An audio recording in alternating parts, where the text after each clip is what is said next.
Okay, there, I told you so. Okay, let me do my introductory spiel and we can introduce ourselves to everyone in both of our audiences.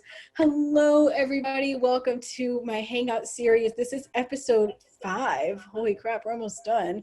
I just got to get Sophia to respond to my DMs and then we'll be done. Today's session is with Kellin Hanas, an amazingly talented jazz trumpet player from Wheaton, Illinois. And for those that do not know Kellin, I'm going to read her bio, if I can ever find it. Okay, her bio. Hailing from Wheaton, Illinois, 18-year-old jazz trumpet player Kellin Hanas started playing at 7 years old and is now a current freshman jazz trumpet student at the Manhattan School of Music. Kellin was selected as a trumpet player for Carnegie Hall's 2020 NYO Jazz Ensemble, was selected as a 2020 Young Arts winner in jazz trumpet, and as a co-winner of the Downbeat Magazine High School Jazz Improviser Award. Okay, hold on a second. Someone's in Zoom. Admit. Okay. Continuing on, where was I? Was selected for the 2019 and 2020 editions of the Jazz Band of America and Next Generation Jazz Orchestra. Was selected for the 2020 Next Generation Women in Jazz combo, and was selected as the top high school trumpet player in the state of Illinois for 2019 and 2020 by the Illinois Music Education Association. She has also worked with legendary musicians such as Sean Jones, Wycliffe Gordon, Kenny Rampton, John Clayton, Jeff Hamilton, Tanya Darby, and Terrell Stafford at Jazz at Lincoln Center's Summer Jazz Academy and the highly selective Vail Jazz Workshop. Kellin also runs a trumpet lesson studio and is excited to move to New York City to pursue jazz performance and education. Welcome, Kellin. You have so many achievements already, and you're not even like, holy moly.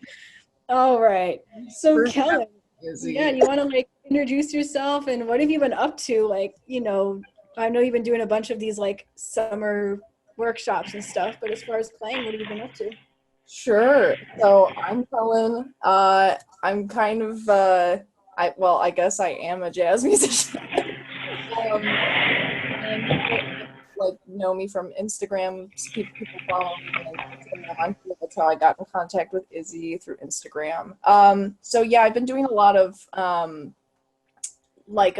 these honor bands the past couple of years, but now because of COVID, all that stuff's online. So we've got all these different like online Zoom programs going at the same time, and a lot of virtual recordings. So that's kind of what I'm working on right now, because there's not a lot of things to do. Like I was gonna head out to New York and California and Colorado this year, and now I can't go at all. So now it's just like all of these programs are putting like, I gotta transcribe 8 solos by like next week for Terrell Stafford. Like, oh my gosh, not doing well. But yeah, that's what I'm.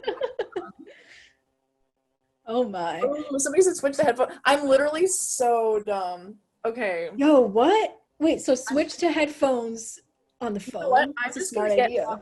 Because I'm sure people on Instagram Live are hearing Kellin twice or myself twice. I'm just gonna get off of the Instagram Live so you can do what you did last time.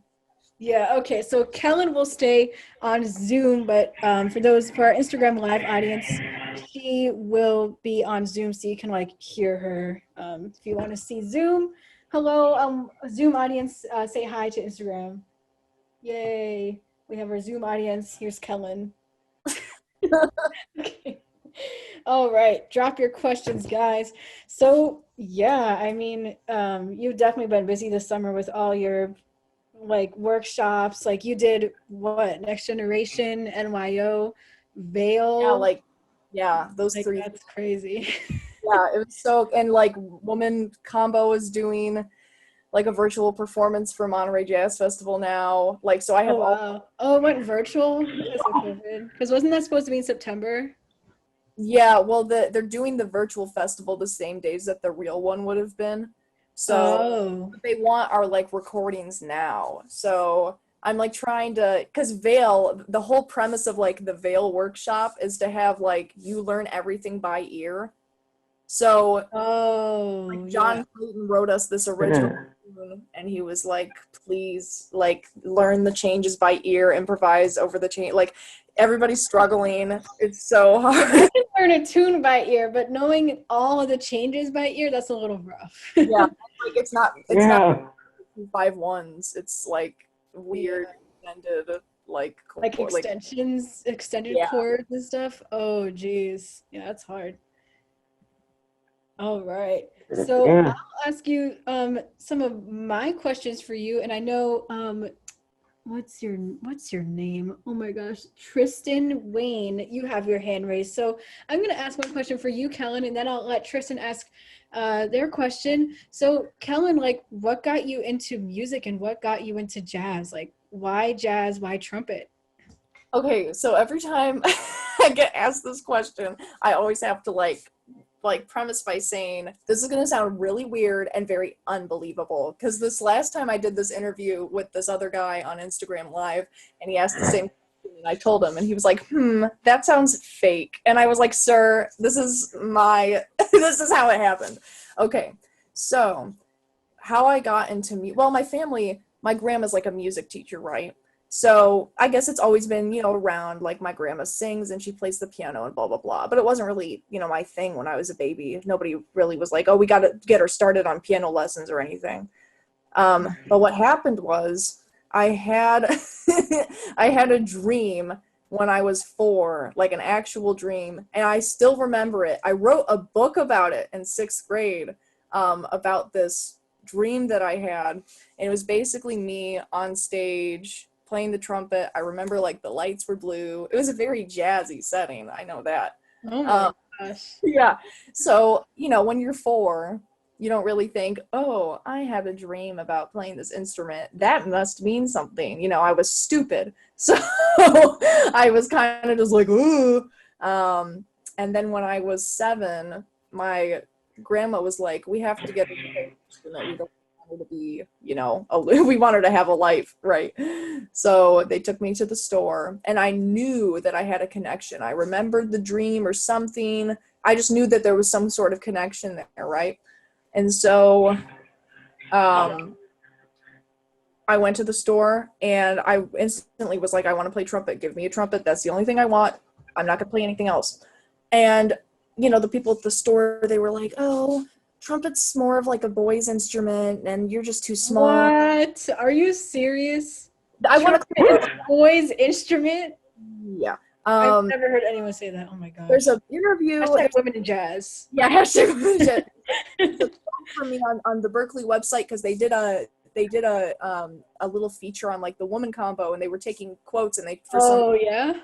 And I said they quoted me saying that my parents were the ones who said that trumpet was a boy's instrument. Oh. So I'm like, clear now, I did not say that. They misquoted me. The people at the music store said that, but not my parents. But they gave me literally every other instrument to try except for the trumpet. So, the violin, the flute, the clarinet, blah, blah, blah. Girl instruments. Yeah, exactly. And I was like, this is ridiculous. This so much. The girl instruments. Like, come on.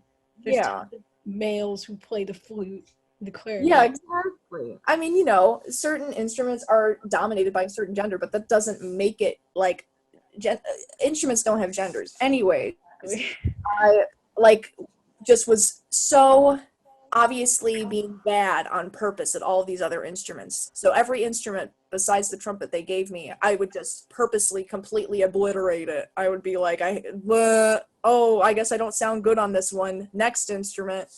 Until they gave me the trumpet, and then I was like, I'm literally not going to play anything else, so you better give it to me. And they did. Oh my gosh, what a story.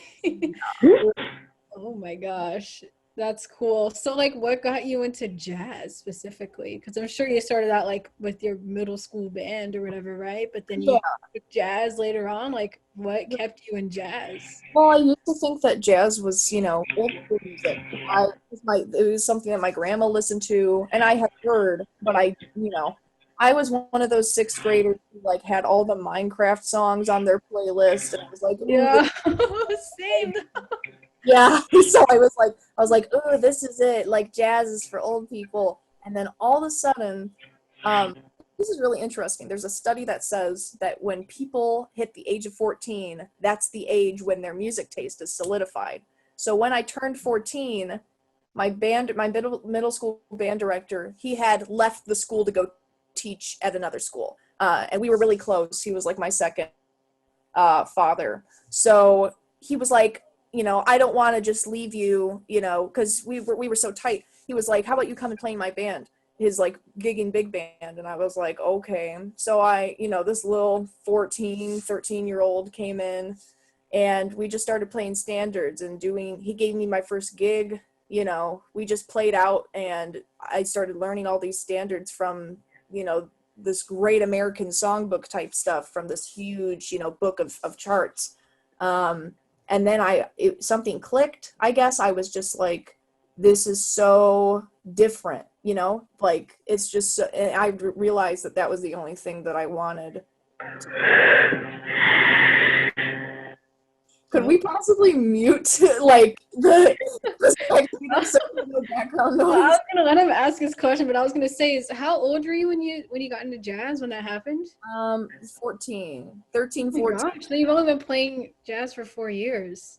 Yeah. So, well, Oh my God. I started to like and listen to jazz around 8th grade, but it wasn't until sophomore year I learned how to improvise and stuff. Oh wow. Yeah, that's crazy. And you like progressed so fast and got into like Jazz Band of America. Like, holy cow. Wow.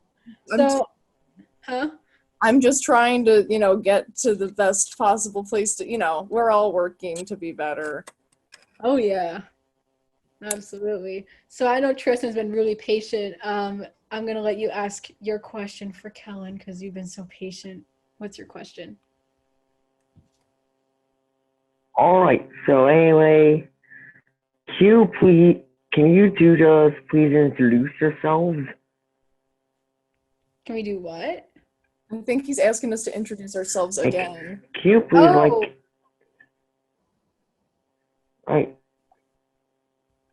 both of you. She is Izzi and I am. Okay. All right. We'll introduce ourselves. I'm going to mute you because there seems to be a lot of background noise where you are. So where's the mute button?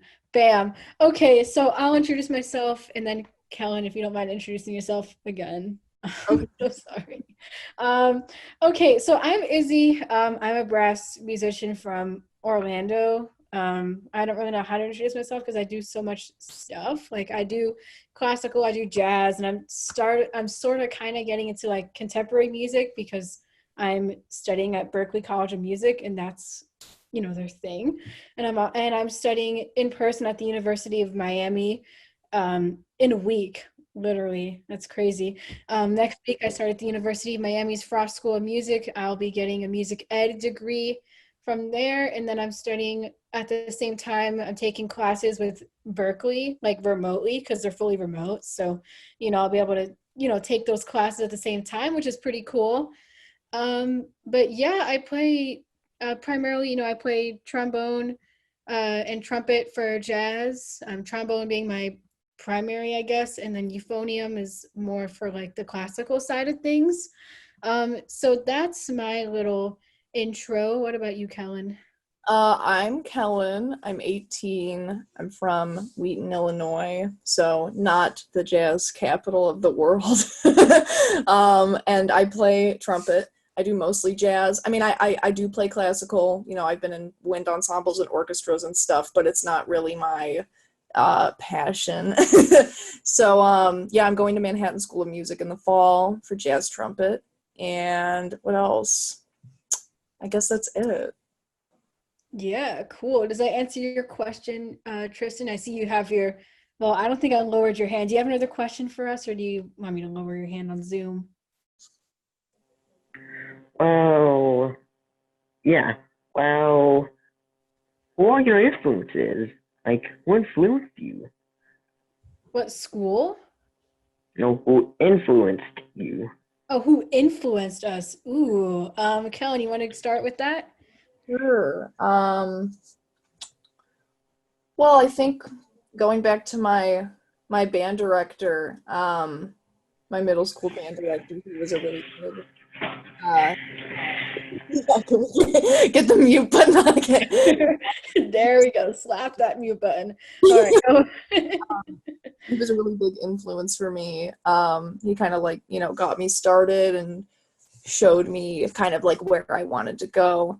And then, just like all of these great players. Actually, I was really inspired first by a lot of vocalists, not even necessarily just like jazz vocalists, but like show tune kind of people. So like Judy Garland, I'd say out of all of the musicians, and it's really weird because I'm a jazz horn player. I should be Clifford Brown or something, but Judy is so in my opinion, I think she's the best entertainer of all time because her voice is like nobody has had her voice before or since her being, and also the way she connected with her audience was so unbelievable. Like people would just cry by the end of her concerts. It would just everybody would be sobbing because you just feel the amount of energy that she has when she performs, which is really what this whole music thing is,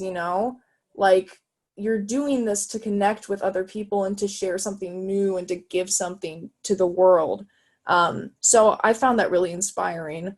So yeah, she was kind of like one of my first like musical influences. But if you're talking about like Yes. horn players, yeah, like Lee Morgan, Clifford Brown, Booker Little, Freddie Hubbard, Wynton, Roy Hargrove. Who else? There's so many great. Woody Shaw. Yeah, so many Cannonball. great trumpet players. Yeah, I love Cannonball. Coltrane. So many. Yeah, I gotta listen to more like non-trumpet players, but those are just some names. Yeah, awesome. That's yeah, definitely for me, like the same thing was like, my middle school band director definitely was like my first like big inspiration in music. I think he just like he was a kind of band director that, was he wasn't like a harsh director, but he like, he pushed us a lot in rehearsal and I was in the wind ensemble and I was first chair in the wind ensemble in 7th grade. So I mean, naturally there was like a bit of pressure on me, but we played really good pieces. Like, the piece Holst's First Suite in E flat. That's like a piece most people play in college, and I got to play it in middle school. So just hearing those works, there's I don't really remember all the pieces that I played in middle school, but I think the first piece that I really got inspired by was Holst's First Suite in E flat when I got to play it in my school's wind ensemble. And I kind of like developed like a bond with my middle school band director. I really want to see him again. Hopefully, if like COVID gets better, I can like see the school or whatever and visit his class or whatever. But I really enjoyed having him as middle school band director, and I got into jazz as well. But I guess same thing, like when I was 14, that's kind of when I was getting more like serious into jazz. And like I was in jazz in 7th and 8th grade, but first of all, when I was playing jazz in 7th grade, I was playing euphonium in a jazz band because I don't even remember. I think like he just didn't make us learn trombone, so I was just like, oh, I'll just play euphonium. I almost played alto sax, but I'll talk about that in a little bit. But so I was playing jazz at when I went to the performing arts school from my regular middle school. Um, in like 8th grade, about a year later, that's when I was really trying to get into the school's top jazz band. And I started listening to a ton of, jazz players and learning all these hard charts. Like, I guess like last year was when I really, really got more involved in jazz as far as listening. That's when I listened to people like, Art Blakey and the Jazz Messengers and Lee Morgan and, Cannonball and, Clifford and, John Coltrane, like all these jazz legends, like that's when I really started taking it more seriously about listening to them. And that's just listening to those players, like hearing those tunes from all those great players early on. That's what I guess that's something that really inspired me to just keep playing jazz, because that was at a point where like I think that was no that was after a semester where there was an incident with my school's jazz band director, and he got fired. And then the semester after that, there was a jazz director who, another influential person, he's a trombonist actually. He was a huge inspiration in his playing and in his teaching, and he made jazz something that's fun. And that's how it should be, honestly, because the jazz director before him, he was all about, he humiliated people, one. Two, he was all about, like, perfection, like running through things, like to get the perfect, like that's not what jazz is about, in my opinion. Like jazz, like, yeah, you want to have a flawless performance, but first of all, you don't want jazz directors who humiliate their students, because that's what he did. Right. And B, like, most importantly, jazz is like, it's a form of popular music. It's a form of music that should be fun to hear and fun to play, like, honestly. So that getting that kind of passion for jazz back, because I almost quit jazz, honestly. So getting that passion for jazz back from that jazz director who I had first semester, he actually left. He teaches at a college now, but just having him for a semester and then really diving into jazz and hearing all those recordings. He sent me a bunch of stuff too, and hearing all those players, like I said, like, Art Blakey and Clifford and all those players that I talked about, like that's definitely like what really brought me more into jazz. Yeah. Yeah. Oh, Malachi Elmore Davis is coming. Hello, Malachi. Welcome to the Hangout. All right. So we got some questions on Zoom, and then we have 3 questions on Instagram Live. Don't worry, Instagram Live audience, we will get to you. So These questions from I feel like the good majority of the questions are from your story the other day, because that's where I sent everybody. yeah, well, there were only actually a couple of, like, there weren't too many questions. Well, you answer this question that I'm going to tell you, I'm going to figure out how to get those questions back. And so the first question, this is for you, Kellin, from Natalie Colgrove. What's your dream job? Wow, thank you, Natalie. Well, I mean, I guess, performing for a living would be a dream job. The thing with me is that I have so many interests that if I don't participate in all of them, I get sad. So, like, I'm kind of, my 2 main interests are comedy and music, and like jazz. And obviously jazz is at the forefront. But I was on speech for 3 years, and I had my regular fix for acting and comedy and getting that kind of, like audience connection. I think that's why I like it. I really like making people laugh and giving that energy. But now that I don't have speech, I'm going to fall into to the ground. Uh-oh. Okay. Keep going.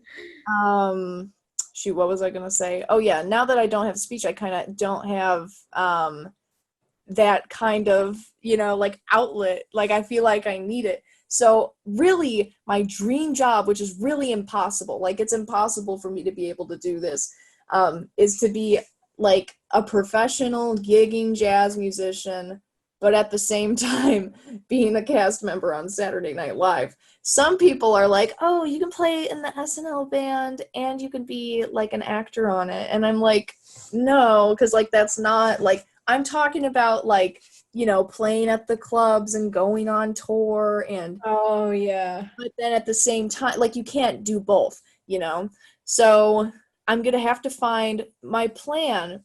My plan for this dream job is to create my own group, have my own little, like a quartet or a quintet or something of, some musical friends for jazz. we'll, have originals and we'll play standards and whatever, and we'll tour and we'll do whatever. But then I'm going to combine that with like stand-up comedy. So in between, Oh, that would be awesome. yeah. So, and it won't even probably be advertised as stand-up. It'll just be me talking, I just like to You're just talk. adding like value to your performance by just, like being yourself and like just doing that stand-up comedy like that adds a ton of value and a ton of personality. Like that's Right. Because there's so many jazz musicians, and I'm sure you're aware of this. So many people are so serious. And yeah, we need to be serious with the music. It's a serious thing. We're trying to, create something meaningful. But at the same time, you don't need to be like, oh, I'm a jazz musician and I can't have any fun and I can't show that I have any personality because my music is my personality. Like, be yourself. I'm just gonna I'll try and play some Kellin tunes, and then I'll just be like, this is a story about the trip I took to Dunkin' Donuts the other day. Like, Oh man, that would be cool. And I think like, once you definitely like get in that professional like playing field, like you could totally do that. And Right. more people will probably want to get you to gig because you're doing something different. You're not just playing a bunch of tunes. The only thing is I got to stop caring about, what other people think, because there's so many people who, Benny Benack, he's such a showy guy. He's Like, amazing. I right. love him. He's got such great showsmanship, and he's goofy. Everybody knows that he's goofy. He can ham it up.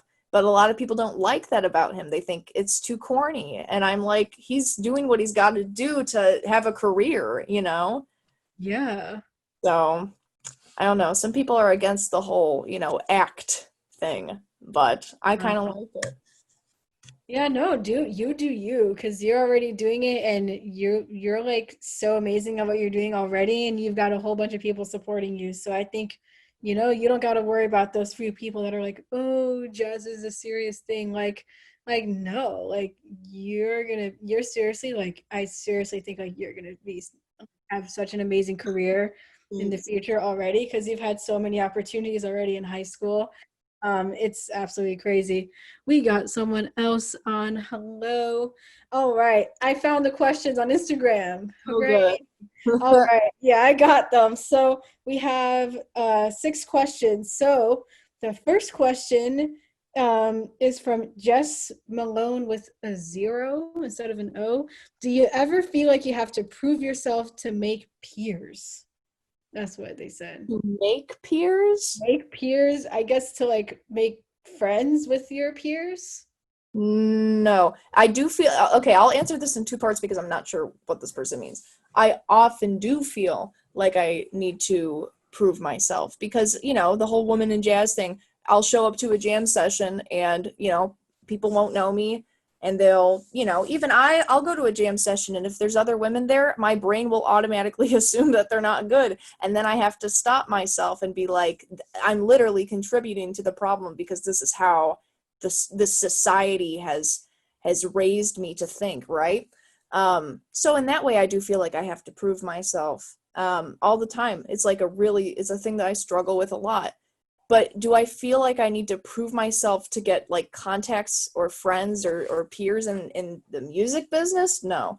I've been in so many groups where I've completely and utterly embarrassed myself with how bad my playing was, and I still managed to be friends with everybody in the group. Like, so I think I get really lucky with the groups of people that I'm with because, everybody has a bad playing day. Everybody takes a bad solo every once in a while. So I think when you're at a certain level, everybody's kind of chill about it, Nobody's gonna shun you if you take a bad solo. So I'm kind of just, the music and the friendship part is separated in my mind. And, the two are interconnected in a way, but I can still be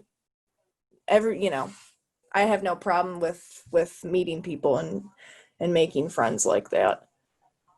Yeah, and I guess I'll add on to that too, where like yeah, there's been times where like like literally like we have so many similar experiences. It's crazy where there's times where, you know, like I just attend like there was a time that I, you know, like times where I went to like college auditions and sat in like their sectionals or whatever, or just times where I gigged and I didn't play at all or I didn't play to the level where I wanted to. And we were just hanging out and we just like became friends. Like there's like I honestly don't like you can make friends with people like regardless of how good they are at their instrument. Like honestly, I don't because at my school, you know, I guess a part B to this is that, you know, in my school's jazz band, it was like all male dominated. Like I was the only girl in the band, right?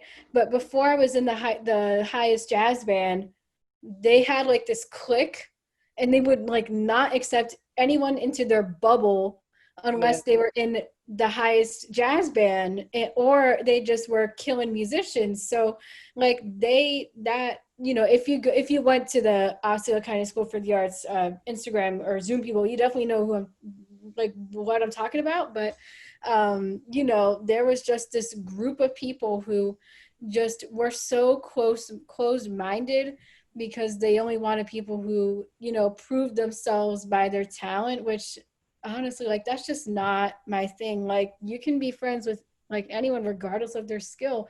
Like I've said this in another Zoom, but like we can learn so much from people that are younger or may not, you know, have as many opportunities as us in music, like, or maybe in a lower band. Like I've learned so many things from like middle school jazz musicians, like, you know what I mean? So I honestly like I'm just not a fan of the idea of, oh, you need to prove yourself to like make friends. Like I've had to do that a couple of times, but I hope I don't need to do that in college because, you know, I'm just honestly sick of it, you know. And the thing that I've found with that is like I was so discouraged at the beginning of playing jazz because everybody that I came across was so nasty, you know, like I'd, you know, take a solo in my high school jazz band, or I'd be, you know, I was placed split lead with this kid who was a senior and I was a freshman, and he hated me. Oh my God, he was my section leader in like every band. He, you know, and so when you're at, and same thing at Allstate, kids at Allstate, so vibey. So it was such a toxic environment. And I was so confused. I was like, I don't want to be a part of jazz if this is what the community is like. And then I went to Jazz Band of America, and I've never been a part of anything like Jazz Band of America, Next Gen, NYO, everything's so positive. And I've come to a conclusion that once if people are creating this toxic environment or this clique or this group where you can only get in if you're so good, those people aren't actually that good. They're all self-conscious about how they're playing, and they feel like they need to put others down. So once you get to a certain level where, and I'm not saying, you know, I'm in these groups because I've been lucky enough to be a part of these groups, you know, like I'm not saying, oh, like I'm so good, I just, like, that's stupid, you know. I was lucky enough to be a part of that. But once you're in those groups where people are like, sure, I'm self-conscious about my playing, but I'm, I guess, evolved enough. There's people out there who are evolved enough where they go, we're here because we're all meant to be here, and because, you know, like, there's no reason to put other people down. We're all at different levels, but we can all play, and we're here to play together, and that's all that matters. So once you get to a certain level, you don't get that toxic environment because nobody is you know, self-conscious enough where they need to put other people down. Yeah, exactly. I agree with you like 100% on that. Like, you know, like just like you said, you know, I was lucky enough to kind of be in some of those opportunities, obviously not as many as the amazingly talented trumpet player you, but like those few experiences where it was more of like a higher up jazz group. Like a great example of this is when I did the Berkeley Global Jazz Institute workshop and we performed at the Newport Jazz Festival. Like that was such an awesome opportunity, and I didn't even think I'd get in. I was just like, okay, I'm gonna submit my take of Autumn Leaves and Billy's Bounce and hope I get in. Like, that's literally what I submitted. I did Autumn Leaves, Billy's Bounce, and I think like Corcovado. And I'm like, okay, we'll see if I get in. And I actually got in, and just like, it was just an amazingly positive environment. And, like we went in depth to so many concepts that weren't even about playing. It was about, making a global impact with jazz. Like there were so many things that we talked about together as a community, and we just like bonded right away. It was only like 20 of us, I think, so about the size of a big band, but we were actually split in combos. So even in those combos, like we really bonded and made a connection. And I think that was just so cool to have those opportunities. And one thing I regret from high school is I wish I applied to more like stuff like Jazz Band of America and Honor Band of America, because I would have loved to have even more of those experiences like honor bands, because like you said, those are really unique experiences that it's like a once in a lifetime thing. Right. Yeah. And I mean, you're not gonna make it in this field if you are not a positive, nice person. Literally, your career depends on other people calling you for gigs because they like you. I'm not about to call somebody who's super killing, but they're a jerk. I'd much rather call somebody who I know is a really nice person and they're still good, but maybe not as good as the other person. But I don't want to work with a jerk on the bandstand, I agree 100%. Like, put those words and put it on a poster, because that's like my mantra right there. Like, honestly, 100%. I would rather have someone who is a nice person who has, like, I don't even know like what words to say, but someone who just not manners, but someone who is just like, compassionate and kind and just gets along with people. And, right. Like you said, maybe they're not as good as the Kellin player who's a jerk, but there's someone that will bring a positive impact on the environment, which is, that's like the mindset. If you have like a negative mindset from someone who's a jerk right before your gig, you're not going to play as good because you're going to be thinking of that negative stuff in your head. Right. So, yeah. Yeah. So definitely, I agree 100%. Jess Malone from Instagram, if you're in this live stream, I hope that answered your question. That was a super long tangent, but an important one. I feel like this is important stuff to talk about. Yeah, for sure. All right. So Christina from our #WomenInMusic group chat asks, why start a practice account? I just think this is an interesting question. Ooh, that's a good question. I remember why I started it. There was this kid at my high school. He's a really great percussionist. He goes to MSM for percussion. So we went to high school together and we'll be going to college together.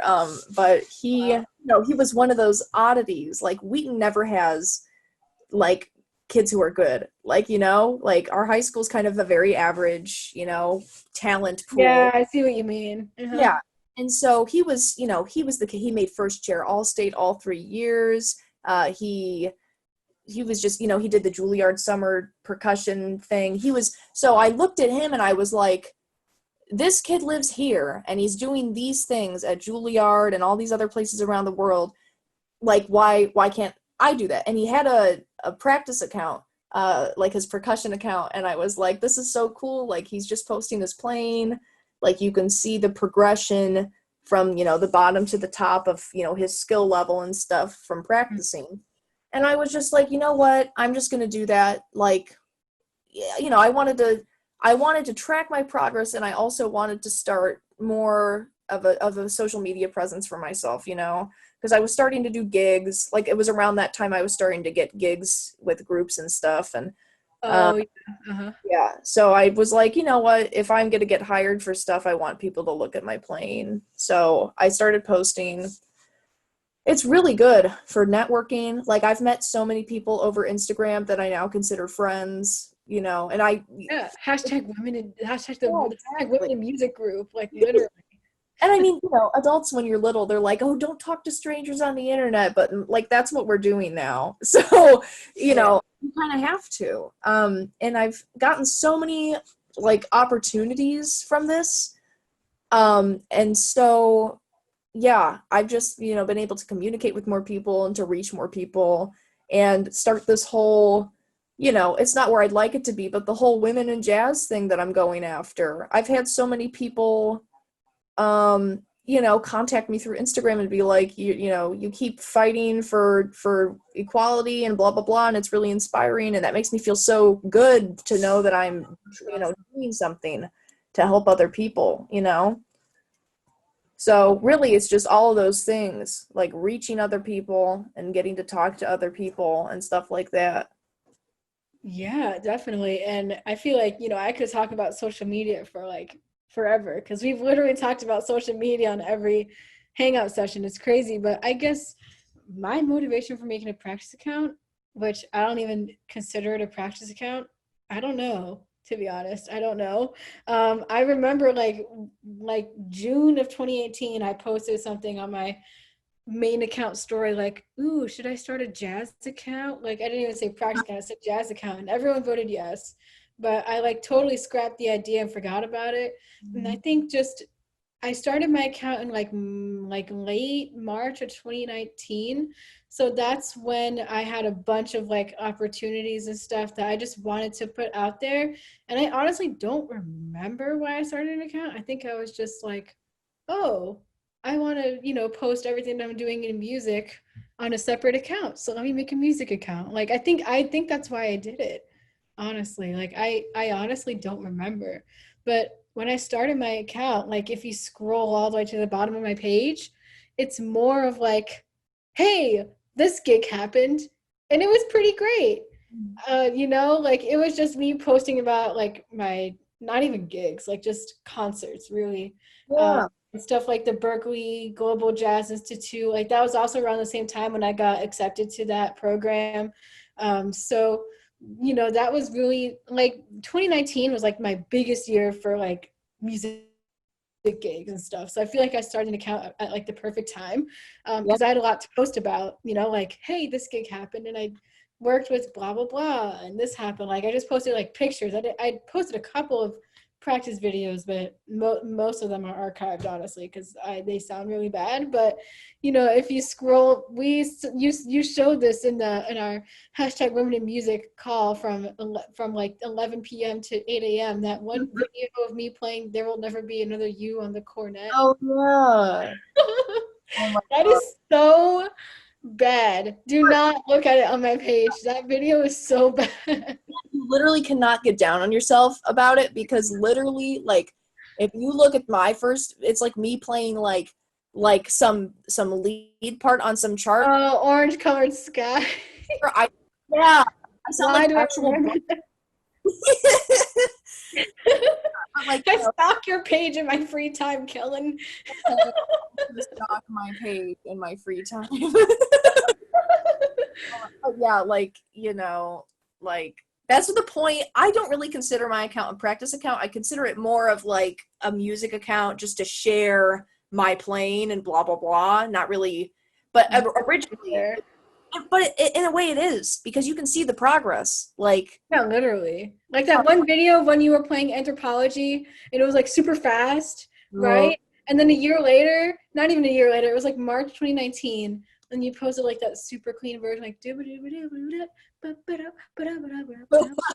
like it was so like, and you were saying, how much you improved. Like that's like I think, like an amazing thing about having a music account is that you can track your progress. Exactly. I mean, even from a year ago, like I look at my posts from December of like 2019 and I'm like, wow, can't believe I sounded like butt. Like, So, yeah, Literally, you saying you sound like butt is better than I can plan most of my days. So don't even talk bad about yourself. for real. You're sounding so like I keep watching because I remember I saw a couple of your videos maybe like when you first started your account and I didn't know who you were. Really? So I like saw it in like the For You page. Wait, no, that's TikTok. Jeez. Explore page. That's what I'm talking about. And I didn't really know who you were and I like, when you're scrolling through the videos, you don't really follow like people. But I remember watching And like you were already, you know, great then, and now like I'm listening to your videos now, you just keep improving like over and over and over again. Like it just I'm keeps. surprised you say that because I feel like I've gotten worse. Oh, you definitely have. Like in May, if you go to all those practice videos in May, like they're like quality videos actually. Like I'm proud of those videos, but then you look at that video where that whole meme arose with H. That video is so bad. Do not watch it. The one where the caption is just the letter H. So bad. That video is so bad.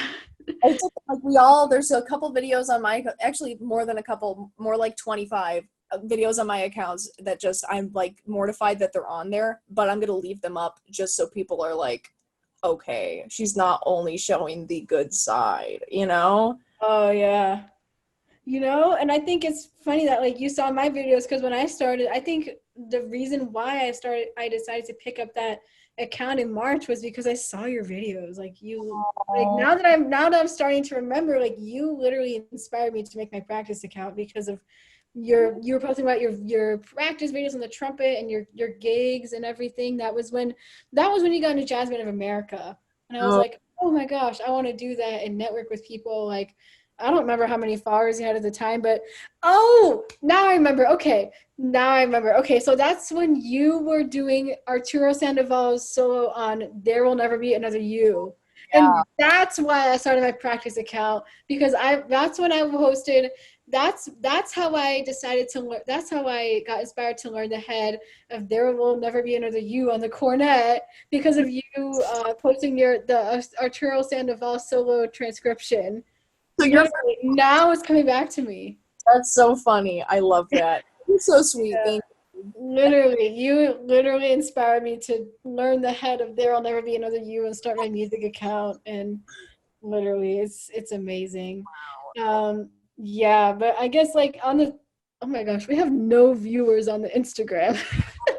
Invite your friends, guys. We need people to ask questions. We only have 3 Instagram questions. But what I was gonna say is when I started posting again in May, when my account exploded, I was like, I've been wasting months of quarantine without doing anything. So I'm gonna practice. And that's when I did that Dallas Brass Practice Challenge, which honestly got a little old after a while, but it motivated me to practice. So I did it. And I did that, and I don't know how I have 1,000 followers. That's nuts. I literally reached 200 in May. So the fact that I have 1,000, like those who follow me, like thank you guys so much. Like that means a whole lot because now I've been doing. I've definitely been more involved in like the whole social media side of things, and like I said, I could talk about this for like forever because I'm definitely like into that. But I feel like just being able to connect with people, having this series and posting those videos and volunteering for organizations like that Colorful Bridges. Mhm. That did you play in that video? I Yeah. didn't see the recording. I completely forgot about it. But like doing those videos and the multi-tracks and everything, like just doing a ton of stuff, like besides just the practice videos, like that, I think that really built a network for myself and got my name out there. And like you said, y'all, it's so easy now to connect with people because we have social media. Like there's no excuses. Like it's so easy to look up trumpet players in high school or trumpet players in college or multi-instrumentalists in college. Like there's so many people, but at the same time, it's such a small world because you can find like, all those big names like on Instagram. Like there's so many like people that we could find like on our phones. It's crazy. Yeah, like I've met a ton of people through Instagram. If I never had Instagram and met you, I would have never done this series. So I mean, I guess that speaks for itself. The one who inspired me to start my account by playing that Arturo Sandoval transcription. That thing is nuts. It is. Oh my gosh, I had a mental breakdown over that. Oh my gosh, that was so stressful. Yikes. Crazy. And you do that during your spring break, I remember. Oh my Oh God. my gosh. That was crazy. Yep. Wow. All right. We have a ton of Zoom and Instagram questions that we got to get to. Wow, it's almost 8. So I bet that Instagram thing's going to say, your stream is going to end in 1 minute, whatever Yep. seconds, in like 8 minutes. So let's take a Zoom question. Okay. TJ Viola asks, favorite standards to play. Ooh, that's fun. It changes for me literally every week. So I don't really have a definitive answer. Right now, I'm really, really into September in the Rain. That tune, Roy Hargrove's recording of that, oh my gosh, it's so good. If you haven't listened to it, you should go listen to it. It's so good. It's one of those tunes that's just, I've heard it done, fast, but I just like it. Did it, did it, like it's so, and like with brushes, oh, that's so nice. It's like literally like a rainy day. It's so nice. So I've been enjoying playing over that. Played it at my gig. What's today, Monday? Yeah, it doesn't even feel like a Monday, right? It feels like a Sunday for me. It's so weird. Yeah, I have no idea what day it is anymore. um but yeah, like that tune. What else have I been playing? Geez, I literally been practicing like a whole abundance of tunes.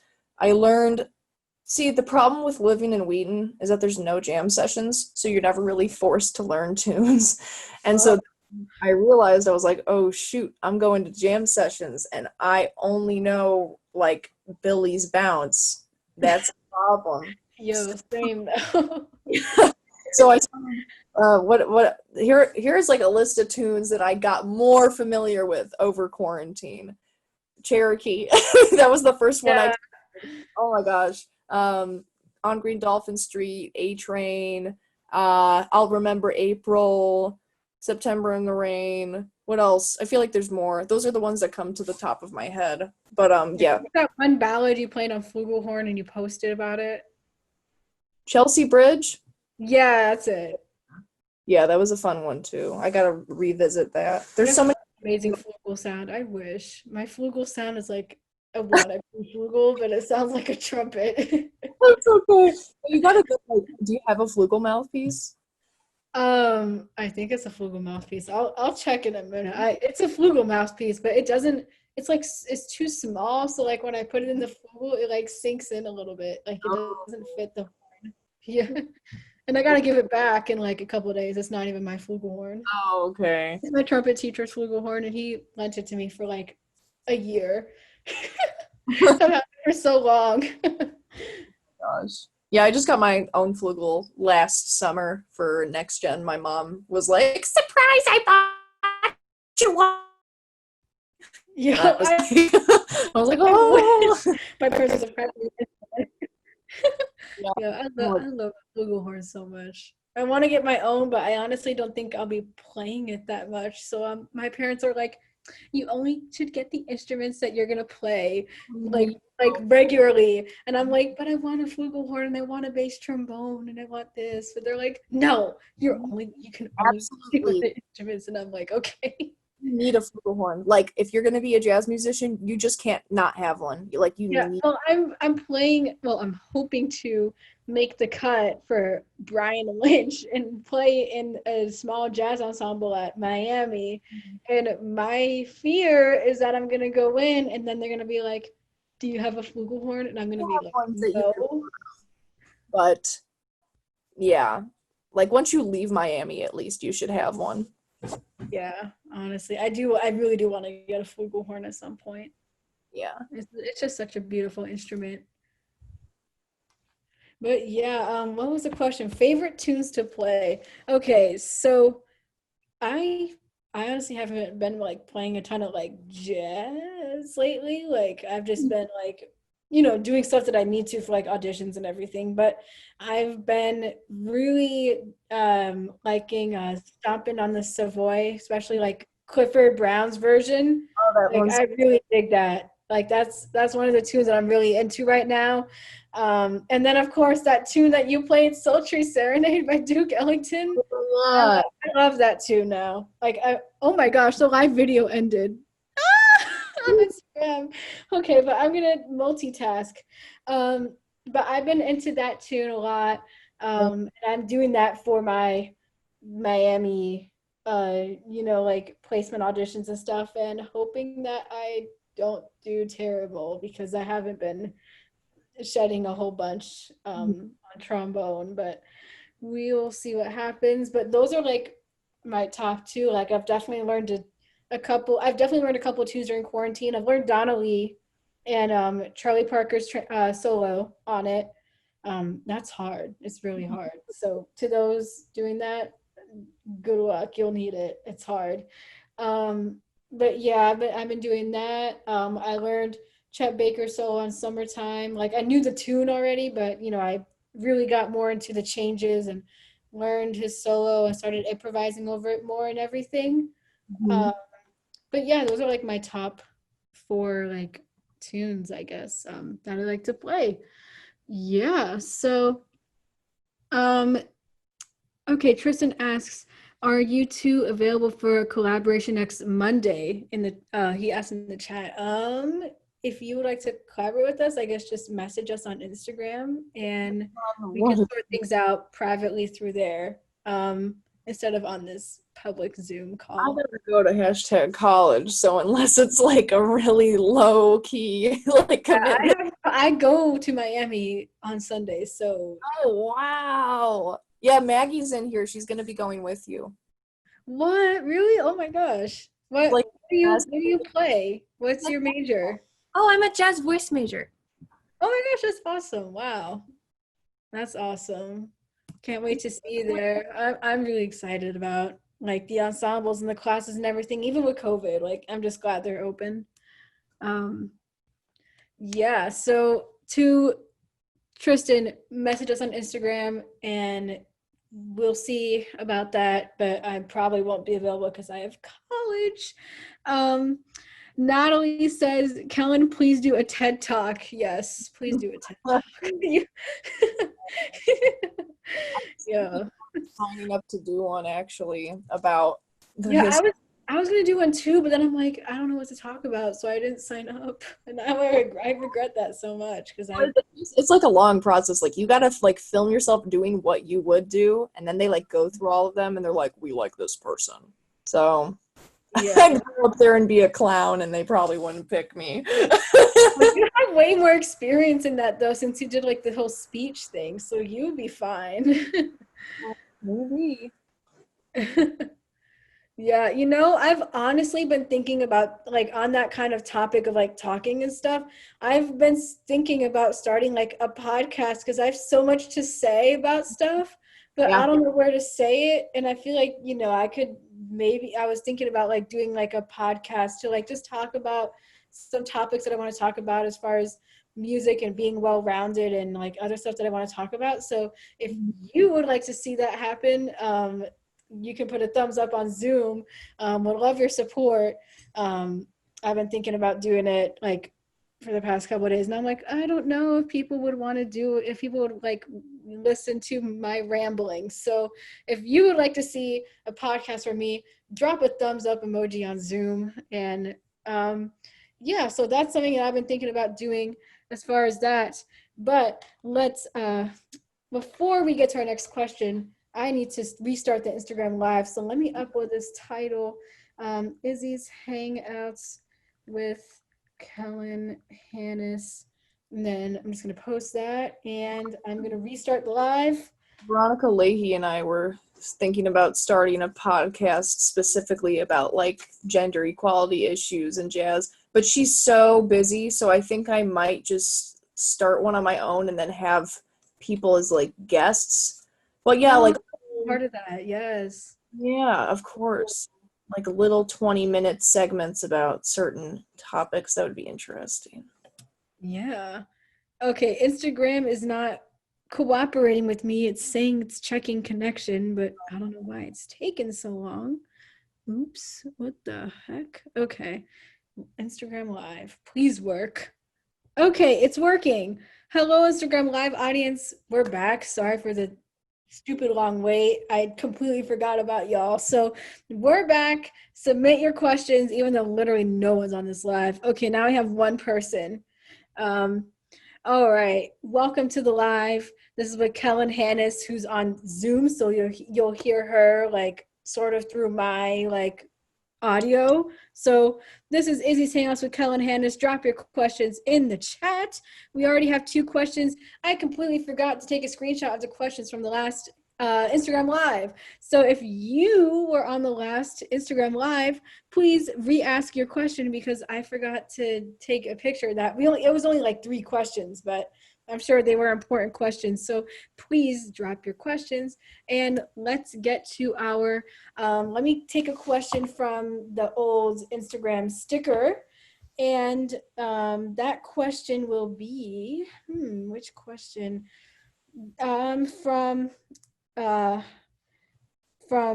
Okay, I don't even know how to pronounce this guy's name, but they ask, how should I start learning how to improv and playing in a jazz style? That is definitely a Kellin question. Wow, that is a very intricate and long answer.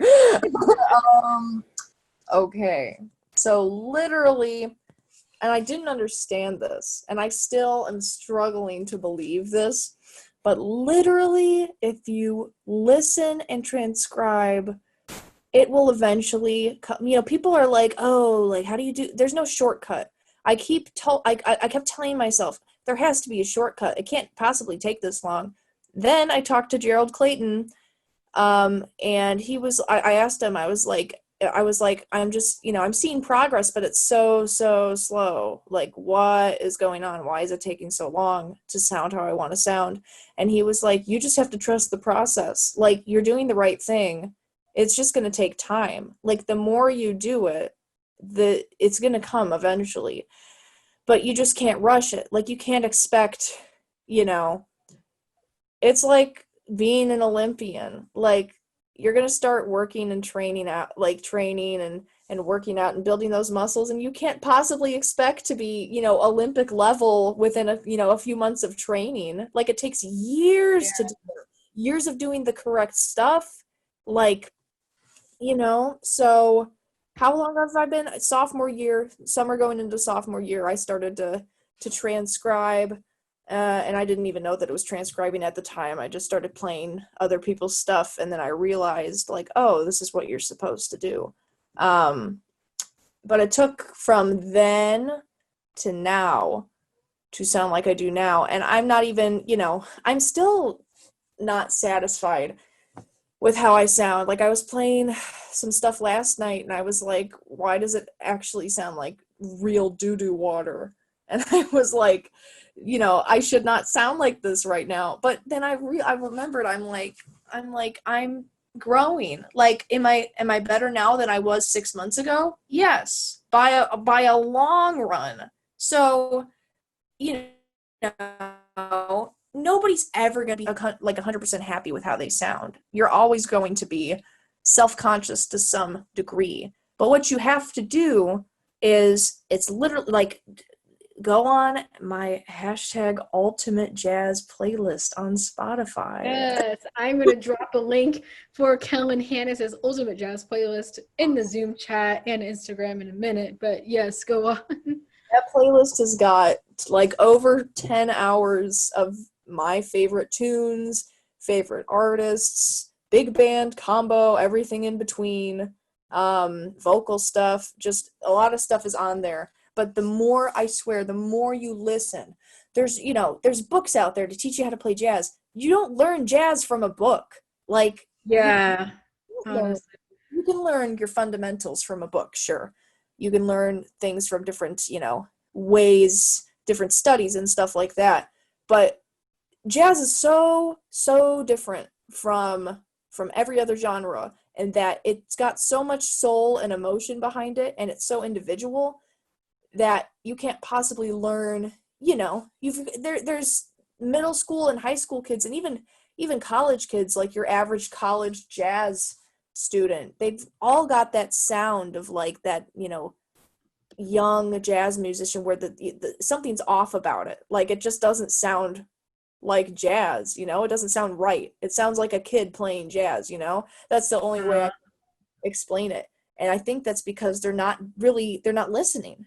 They're not really understanding in depth how. Yeah, they're just trying to like copy people, which jazz transcribing is about copying, but if you don't understand, it's like learning a language.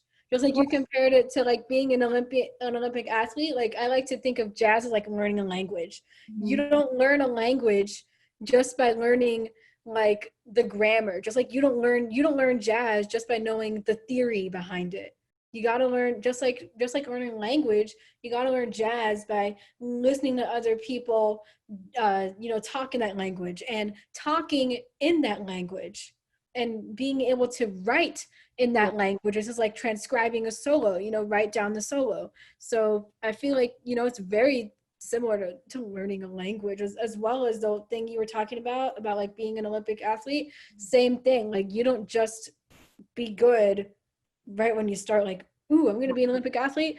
Bam, I'm the best already. I'm going to go to the Olympics. Like, that's not how it works. Like, you really got to hone in on your craft and really take a lot of time, figure out like what your jazz language is, get inspiration from a ton of people, listen and transcribe. Literally, I 100% agree with you. Those are the two big things. Like, there was even one time where Tony Glossi like posted on his story that someone commented on his thing, or he sent him a message saying, how do I get better at jazz? And he just said, listen and transcribe. Nothing else. He just said, listen and transcribe. And that's what you got to, that's what you got to do. Just listen and transcribe, literally.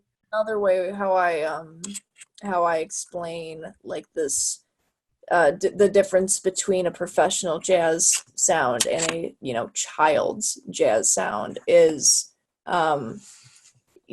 when you're learning how to speak English, the reason why I have the accent I have is because this is how my parents speak and how the people around me speak, right? And so if I, let's say I learned English from, I'm trying to think of like another way to say this. I could, it's very, sorry, this is confusing. I'm basically, okay, the two differences. My accent, I'm speaking clear English with an American accent. Because, I listen to these people around here, this is how we speak, right?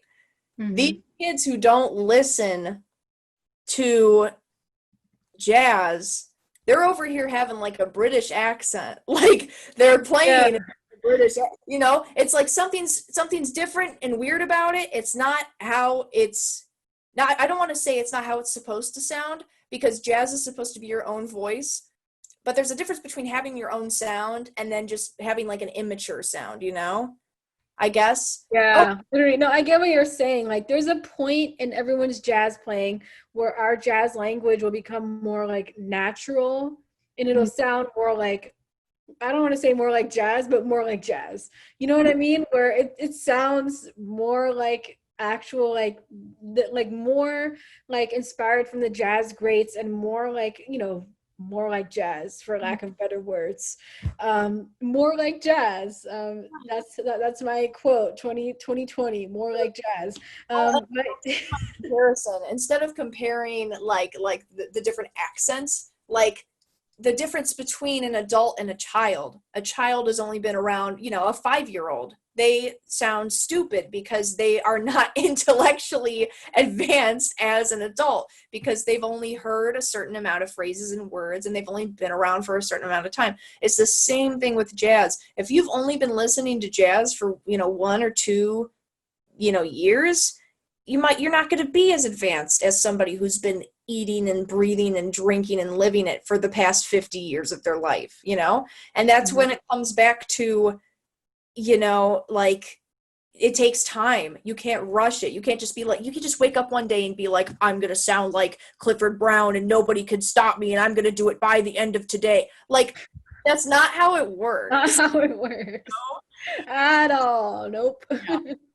So it takes time. Oh yeah, it really does. So TLDR or too long didn't listen. Listen and transcribe. Boom. Yes. And then you'll sound more like jazz 2020. Yeah. All right. Let's take a question from Zoom. Let me turn my video off for a second because I'm looking way too close. Okay, we have a question from Eli. Is that how you pronounce his name? Yeah. Through my career, I found that there have been multiple important moments that re-spark a fire and passion for me in music. Many of these have been performances I've had the privilege of experiencing.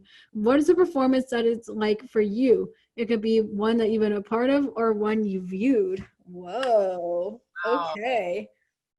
You want to start off with that, Kellin? Because you've had way more gigs than I have ever in my career.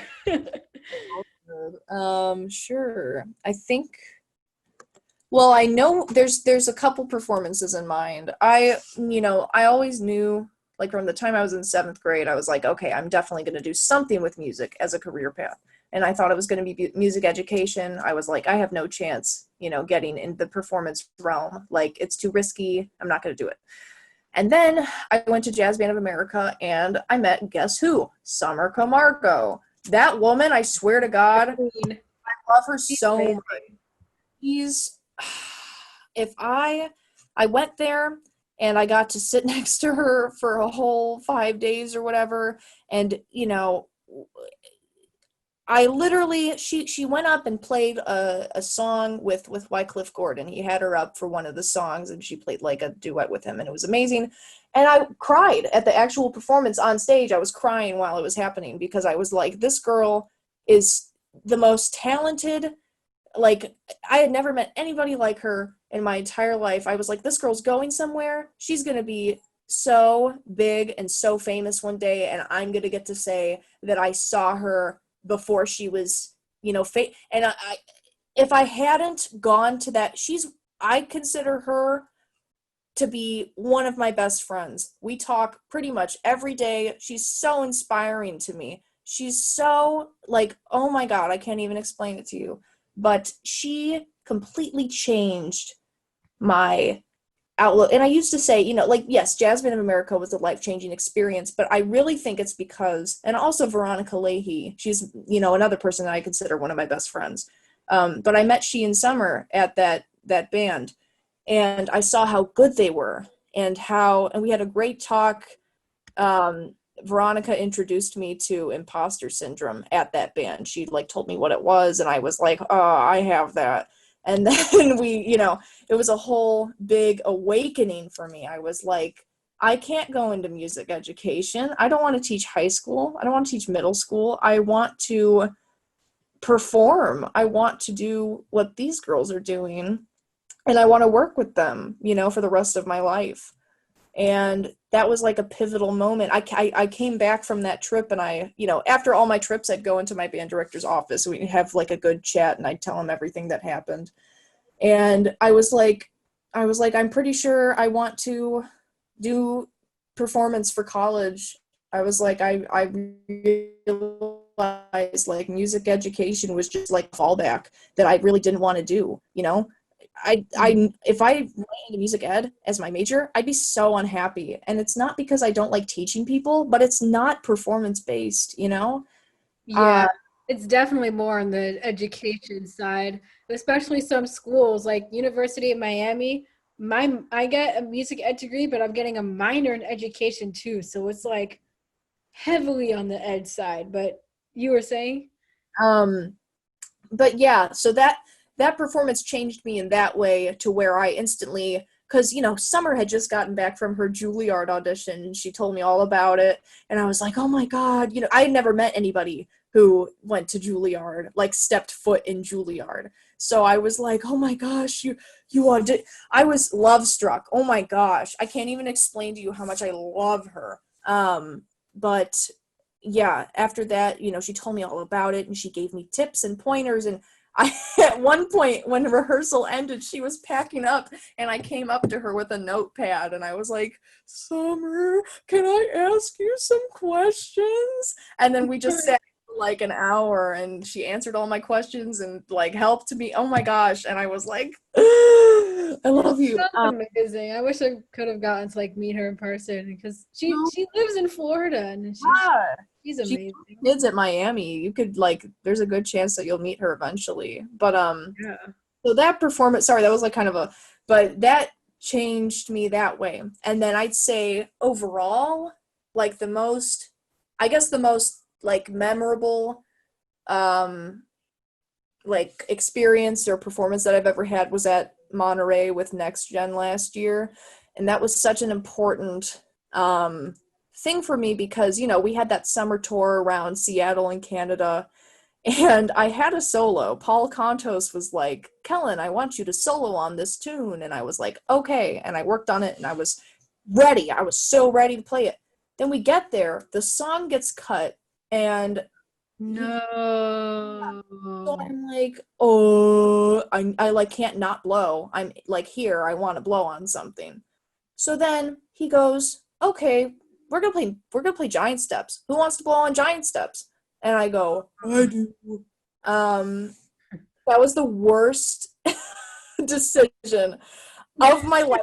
That decision sent No, me. your solo was so good. Well, the solo at Monterey was pretty okay. I was very happy with it.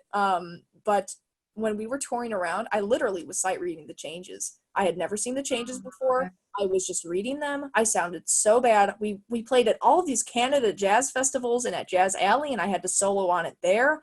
And I was mortified. The whole experience was great, like the summer tour, but I was terrified the entire time. So what that performance at Monterey did for me is when I went home from the summer tour, I literally locked myself in a house for like 2 months. I just didn't leave the room. I just kept shedding and shedding and shedding giant steps. And then we went to Monterey, played the solo, was completely happy with it, which never happens. And so that was kind of like I don't know, it felt so good. I felt so triumphant. I was like, I did it. Because it was so mortifying over the summer. And I, had mental breakdowns over blowing over that tune. And then it happened. And I was like, it just really, I guess it solidified how much I really wanted to do this, Yeah, definitely. I mean, that like meeting Summer is like amazing in itself, but then being able to be in the Jazz Band of America, like that seriously sounds life-changing.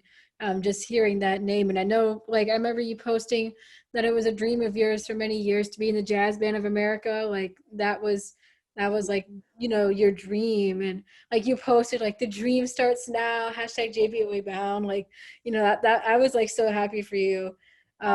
Yeah, that's amazing. And I guess my take on this question, while we have, first of all, I want to acknowledge the people that joined us. We have Sarah Goldberg. Hello, Sarah. And we have Bobby. Of course, he stalks us every session. So hi, Bobby. Glad you can make it. And I will add on to Eli's question that you probably already guessed it by now, but the performance that really was life-changing for me was that Berklee Global Jazz Institute, really, because that's what, that was like the one time where that was like my first like honor band, technically speaking. Like before that, I was in all county and, I did the International Euphonium Tuba Festival, but those are things that, like all county, it's, just like people in the district, like, they're okay, they're good, and International Euphonium Tuba Festival, while I paid a ton of money for that, it's not something that's like audition based, so I wouldn't really count it an honor band. So the Berklee Global Jazz Institute workshop was really the first, I guess, honor band that I was in. It wasn't really a band, it was a combo, but it was like that first experience where I met so many people who were way better than me. And, that was really like an experience that really pushed me to get better in jazz. Like that was the 1 week where we had jam sessions every morning and usually every evening, and we would just play a ton. And that's where I was just like playing my trombone and trumpet, because I brought both of them. I was playing them so much, and I got to play with all these amazing people. We were like, there would be alternating drummers, alternating pianist. So, I got to play with a bunch of people on different tunes and stuff. And I learned a ton of tunes. And I think the biggest thing is that I met so many people who were like so similar to me that we were all passionate about jazz. Right. Like that was the first time that I've really met people that were passionate about jazz outside of my school's jazz band. So that was really life-changing for me. And the director of the Berklee Global Jazz Institute, Danilo Perez, he was there, even though it wasn't in Boston. We were at Rhode Island. He was there, and hearing from him, like, that was just so life-changing. He had so many things to say about how jazz is like a vehicle for change, and how jazz can really change the world and bring on like new cultures. Like that's what jazz is. Like jazz is universal, and that's where I really built beliefs, that things that I believed in from him, that jazz music is a universal language. And it's so, there's so many cultures that can be evoked like in jazz. And there were just so many different things that he talked about and that we expressed in our playing. And then when I stepped out on that stage, like keeping all that in mind, my solos definitely were not the best, but just being able to perform on that stage, like that was just so awesome. Being able to play with that combo and seeing that audience.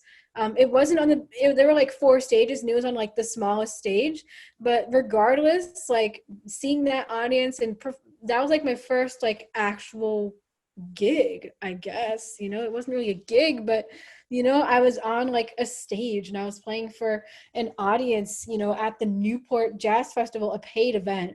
So I mean, that was just like a really life-changing experience in itself. And then from there, I decided from there that of course, on top of those experiences that I had with that jazz director and getting more into jazz, that was the same, a couple months after that. And then right after Berklee, I was like, okay, I want to apply to Berklee. That was the first time that I really heard about the school. And that was also, the time when I realized, yeah, I want to do jazz. Like, I didn't before that, I still wanted to teach, but I knew that I wanted to play jazz. Like that was my thing. Like I love classical music and definitely do not want to give that up. Like I'm hoping to play in classical ensembles in the future, and I'm going to play in the pep band at Frost. But but my main like interest, a main genre that really like allows me to express myself as far as like improvisation is jazz, and definitely classical music. Like I emotionally connect to that genre in a lot of ways, because there's just so many pieces that like I feel like classical music, like I really resonate with that in a way that all those pieces, they like, especially like those pieces that I have fond memories of, like that first Suite in E flat.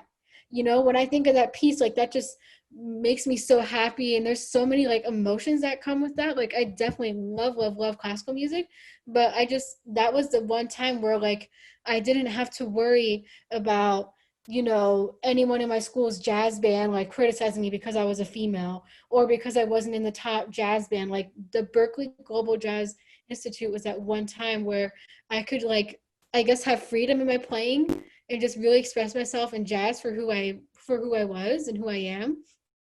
And that's what really, gave me like, that's what really solidified my passion to jazz. And then once Danilo and of course the graduates of Berklee, because they were like there were people there that were teaching that were all like graduates. Once they started talking about Berklee, I was like, yes, I need to apply to school. And I love this school. It's jazz. And, now I'm doing, Berklee, and now I'm doing Berklee, and now I'm doing like Miami, like all this stuff just like happened. And I have no idea how things came around to the point where I was like, I never thought like I would really go to Berklee. I love Berklee from the point that Danilo talked about it in the Berklee Global Jazz Institute. But, once I got in and got that scholarship, it was like, wow, I could actually go here. And now that's what I'm doing, and it's even more amazing that I'm able to do that and pursue my, I was going to major in pro music there.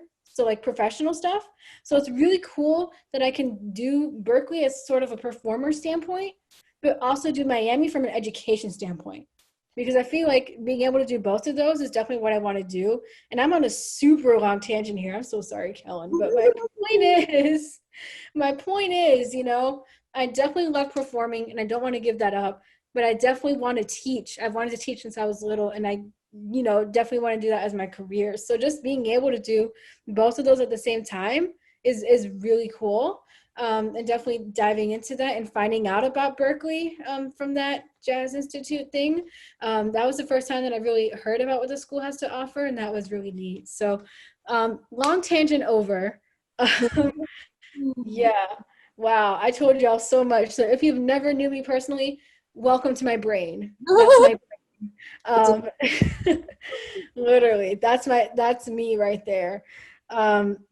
Yeah, wow. That was so long. I'm so sorry. Oh my. Oh, wow. I am checking Instagram. We do not have any Instagram questions, but like, wow, like, but yeah, super long tangent. You know, I hope that resonated with any of you about, you know, any life-changing experiences and stuff, because that's just something that was life-changing for me, and we all have those experiences at some point. So so yeah, let's see, what do we have on Zoom?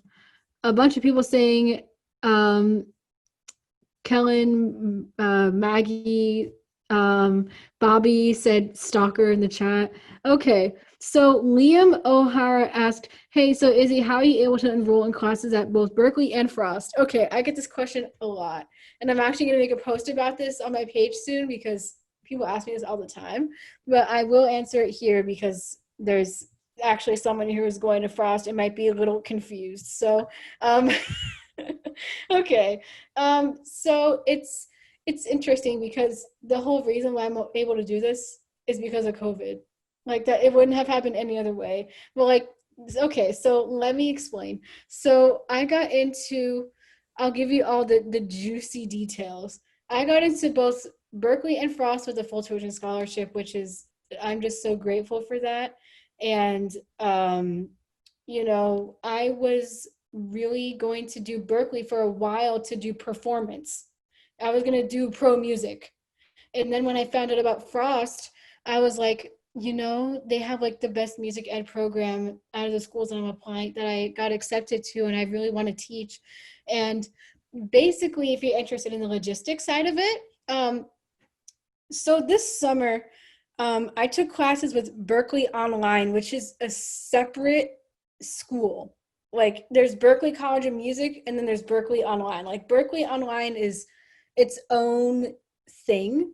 So I'm taking 3 classes with them right now. But because of COVID and how Berkeley College of Music is going fully remote for the fall semester, I was actually able to enroll at the college like remote and go to University of Miami in person. So the short answer for you is I'm going to University of Miami in person, and I'm doing Berkeley remotely. Now, as far as Berkeley logistics, that's a bit of like a tripping hazard because I actually don't know when my Berkeley classes are yet. So that's a little scary. Like I am worried that they might, like they can't conflict with anything. Like I'm going to have to sort that out.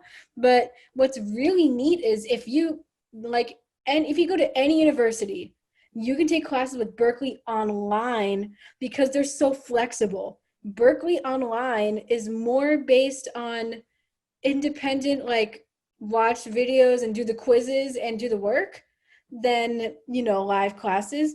They definitely do live classes. They're like Berkeley Online, it totally exceeded my expectations. Like I didn't really think much of it. I was like, oh, it's Berkeley, you know, I'm going to do Berkeley. And then I heard some like iffy stuff about it, and I'm like, well, I'm doing Berkeley. So, and then when I did Berkeley Online, like the first week, it's more than just like reading and doing assignments. Like it's really interactive. There's videos, there's, you know, quizzes, there's like examples where you like answer these questions and it tells you if it's correct, like ear training examples, and you listen to stuff, and there's workshops where you like practice the material almost like if you were in a real class. So it's definitely super interactive, and there's weekly live classes, which for most of the time they're on the weekends. So that's good as far as, they're not in the week where I was usually working during the summer. So it's definitely really flexible. But what I was going to say is, anyone here can do Berkeley Online at another university because you can transfer 60 credits from another university or institution or college.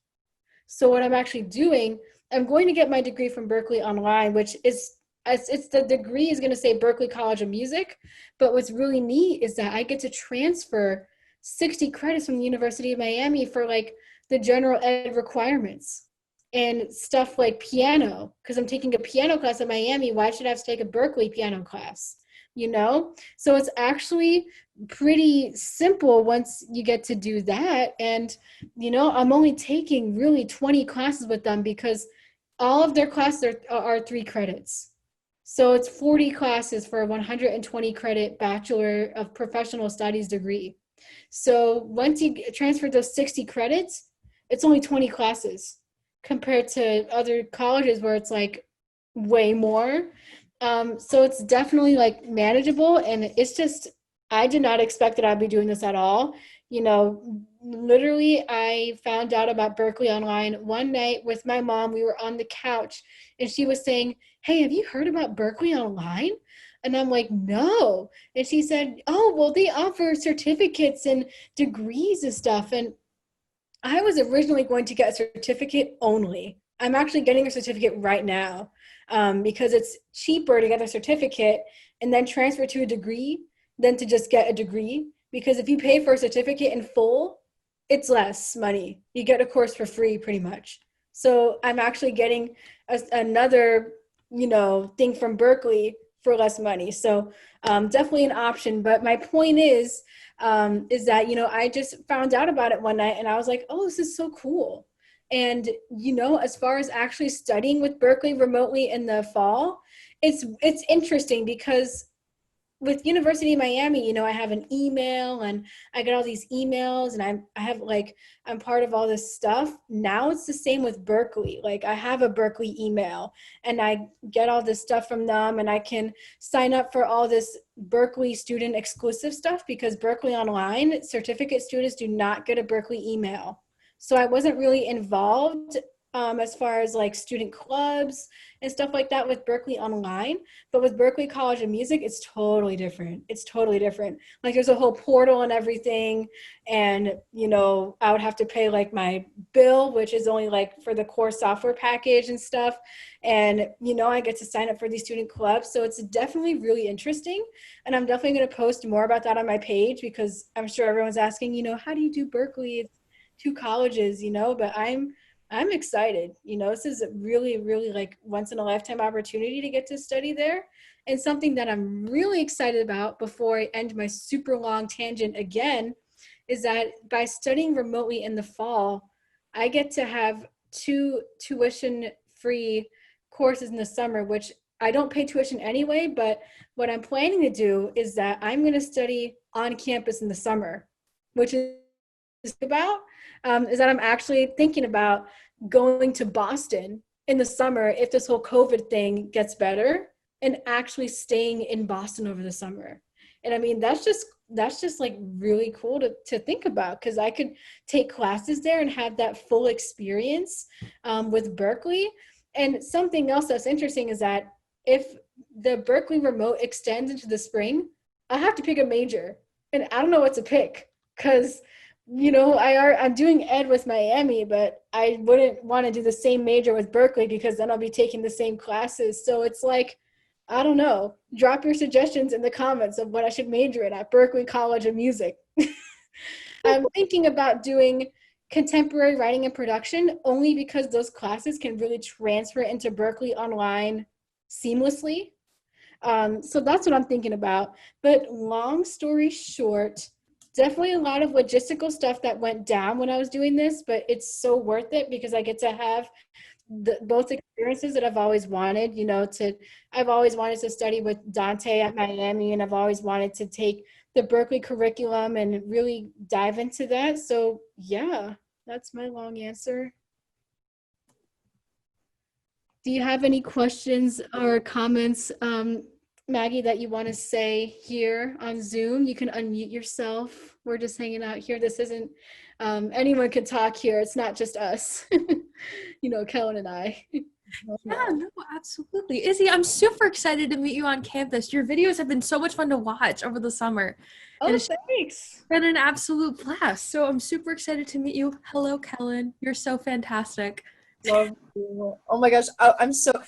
Maggie and I were gonna hang out today, but I'm going on vacation tomorrow, so I have to like pack. I'm so sorry, Maggie. No, Kellin, seriously, you're all good. Well, everything will be fine. Well, everything's gonna work out in the grand scheme of things. So, yeah. Where are you going on vacation? I'm going to the Dells because my family does not think that we are in a global pandemic. Where? Wait, where did you say? Wisconsin Dells. Oh, where is it? Wait, It's- I can't. Wisconsin. Oh, okay. All right. It's like the place with all the water parks and the resorts and stuff. Nice. Cool. Nice. I went to Milwaukee once. That's Wisconsin, so. Yeah, I don't know where Milwaukee. I don't know anything about Wisconsin besides cheese and peck. Yo, same though. Like I have a friend who was from Wisconsin, and I'm like, oh, that's like the state of like cheese, right? And she was like, oh my gosh, like I was like in 7th grade when I said that, but like all I know about Wisconsin, cheese. Yeah. Literally. I'm looking at the Zoom comments. Liam said that's right. I'm seeing advertisements for Berkeley Online. I'm telling you, even though I'm a Berkeley Online student, I get advertisements for Berkeley Online like every single time I watch a YouTube video, and every single time I've scrolled through Facebook. One of the ads, there's 2 ads that I get. One of them is like, welcome to week 1. Over the next 12 weeks, we're going to study music production, guitar, whatever. They show the courses. That's one of them. And then the one on YouTube, it's like, study online with Berkeley's renowned faculty with Berkeley Online. Berkeley Online is more than just video lectures. With Berkeley, and it's like, oh my gosh, it's so annoying. It's so annoying because I'm like, shut up, I'm a student already. Stop showing me these ads. It's so annoying. Oh my. Yo, okay, I'm looking at the questions. Okay, Maggie put a question earlier. This is for me. She said, hey, Izzy, I have a question. If you could have any opportunity to play with any famous players today, who would you play with and why? Wycliffe Gordon. That's my answer. Okay, Wycliffe Gordon. I want to play with him so bad. Like I played with him virtually because I had a lesson with him and we were kind of like jamming for a bit. But I really want to meet him and play with him in person because He's so funny. Oh my god. Yeah, and he's such an inspiration because I feel like, we're both similar in so many ways. Like he plays trombone, but he also plays trumpet. It's like, wow, I've never met a lot of people that play trombone and trumpet in jazz. It's like, and he's so amazing at both of them. Like, and he really, he plays with soul. Like, I'm telling you, he has his own voice. Like, you can listen to a recording and say, oh, that's Wycliffe Gordon. Like, you already know it's Wycliffe Gordon because, he just has that style. I would love to play with him in person. That would really be awesome. How about you, Kellin? The question was supposed to be for both of you guys. Okay, you sent it to me privately, but yes. I was like, I didn't know if people were just leaving them in the chat or like just messaging you. No, you can leave them publicly in the chat. That's cool. I don't know. I feel like all of the people that I haven't played with, I've met most of the people that I've wanted to meet, but I haven't played with a lot of them. Let's see. I mean, if I could ever play with Winton, but also like playing with Winton, I would probably like poop myself. Like I'd actually die. I'd be so nervous. Like, oh my gosh. So yeah, that'd be great and very nerve-wracking. Man, I really hope that one day I get to play with Ingrid, because I mean she's my teacher, so it's like not unlikely. But like, I mean, if she were to ever like call me up at a gig or something, that would be so sweet. Oh my God, she's so good. I want to. Hashtag women in jazz. Yeah, for real. Who else? Um, oh my gosh, if I could ever, I like met Jacob Collier, but not really because it was over Zoom. But if Amazing. I could play with him, like do something like with him ever, that'd be so cool. I'd like cry. Um, who else? Yeah, I feel like I've met everybody. Like Yeah, that. I wish. Yeah, that's cool. You've literally met everybody. Like you said, I you have had not. a master class with Jacob Collier. He was so fun. Oh my gosh. I swear, I've literally almost met Winton like 3 times, but every time, like at the last second, like I just missed him because when I got into SJA, they were like, Winton, and I was like, Winton, and then he wasn't there. He like didn't come to the camp. Oh no. Dude, it's literally your camp. Oh my gosh. Literally. But and then I went to Jazz Congress because Summer was talking on the trumpet, well, Louis Armstrong panel, and she got me in for free, which was really nice of her. But it was like a panel of like, it was Summer, Bria Skonberg, Winton, John Faddis, Ricky Riccardi. Imagine being on a panel with Winton. Yeah, for real. No, he was right there. We literally locked eyes. He was right there. And then Summer, I told Summer before it started, I was like, I want to meet Winton so bad. And she was like, it's okay, I'll take you to meet him like after the panel. I was like, okay. So the panel ends, and right before they end the panel, Winton sprints off stage. He like No. Summer and I are running, sprinting backstage of Jazz at Lincoln Center trying to find this man. Like, we're just running through, like, the back halls. Like, we're like, Winton! And then we get to the back door of Jazz at Lincoln Center, and the security guard is there, and we're like, where did Winton go? And he's like, sorry, ladies, he just left. And we were like, no! Oh, my God, it was so sad. Oh my gosh. And then sometimes he's there for Juilliard auditions, but he wasn't there for mine, so... Yeah, I remember mentioning that in the hashtag women in music. Oh my God. If he was there, I probably would have been really bad. So actually, never mind. I'm kind of glad he wasn't there. Oh my. Oh wow. All right. It is, oh my gosh, it's already almost 9 o'clock. Holy cow. Before we end, I have one surprising, it's not surprise announcement to make. Oh my gosh, yes. What Is it? was decided today? It's not official, but it's kind of official. So Eli, he was in here earlier. He plays trombone. He's going to Juilliard, and and Esteban Castro, Carmen Murray, and Zoe Harrison, we're all going to be releasing an album this winter. Oh my gosh, yes. That's amazing. We're going to be doing a Christmas album, and it's going to feature me and Eli on vocals and horns. It's going to have about 9 tunes on it, all original arrangements. So that'll be fun, and we're gonna try and get like a studio recorded in, and we're gonna get some like pictures done on the cover. So worst case scenario, we send out an LP instead of an album, and then we'll release an album next year along with those LP tunes. So it'll either be like 3 tunes or a full album, but something will be released this winter. That is so amazing. Yay! I hope it actually happens now because I just actually announced it. Everyone give a round of applause for Kellin Hanas' new album. The thing, this is what I was worried about. I was like, Eli, are we sure we want our debut album to be a Christmas album? And he was like, it doesn't count because it's a collaboration. It's not my independent debut album. That's coming who knows when, like sometime in college.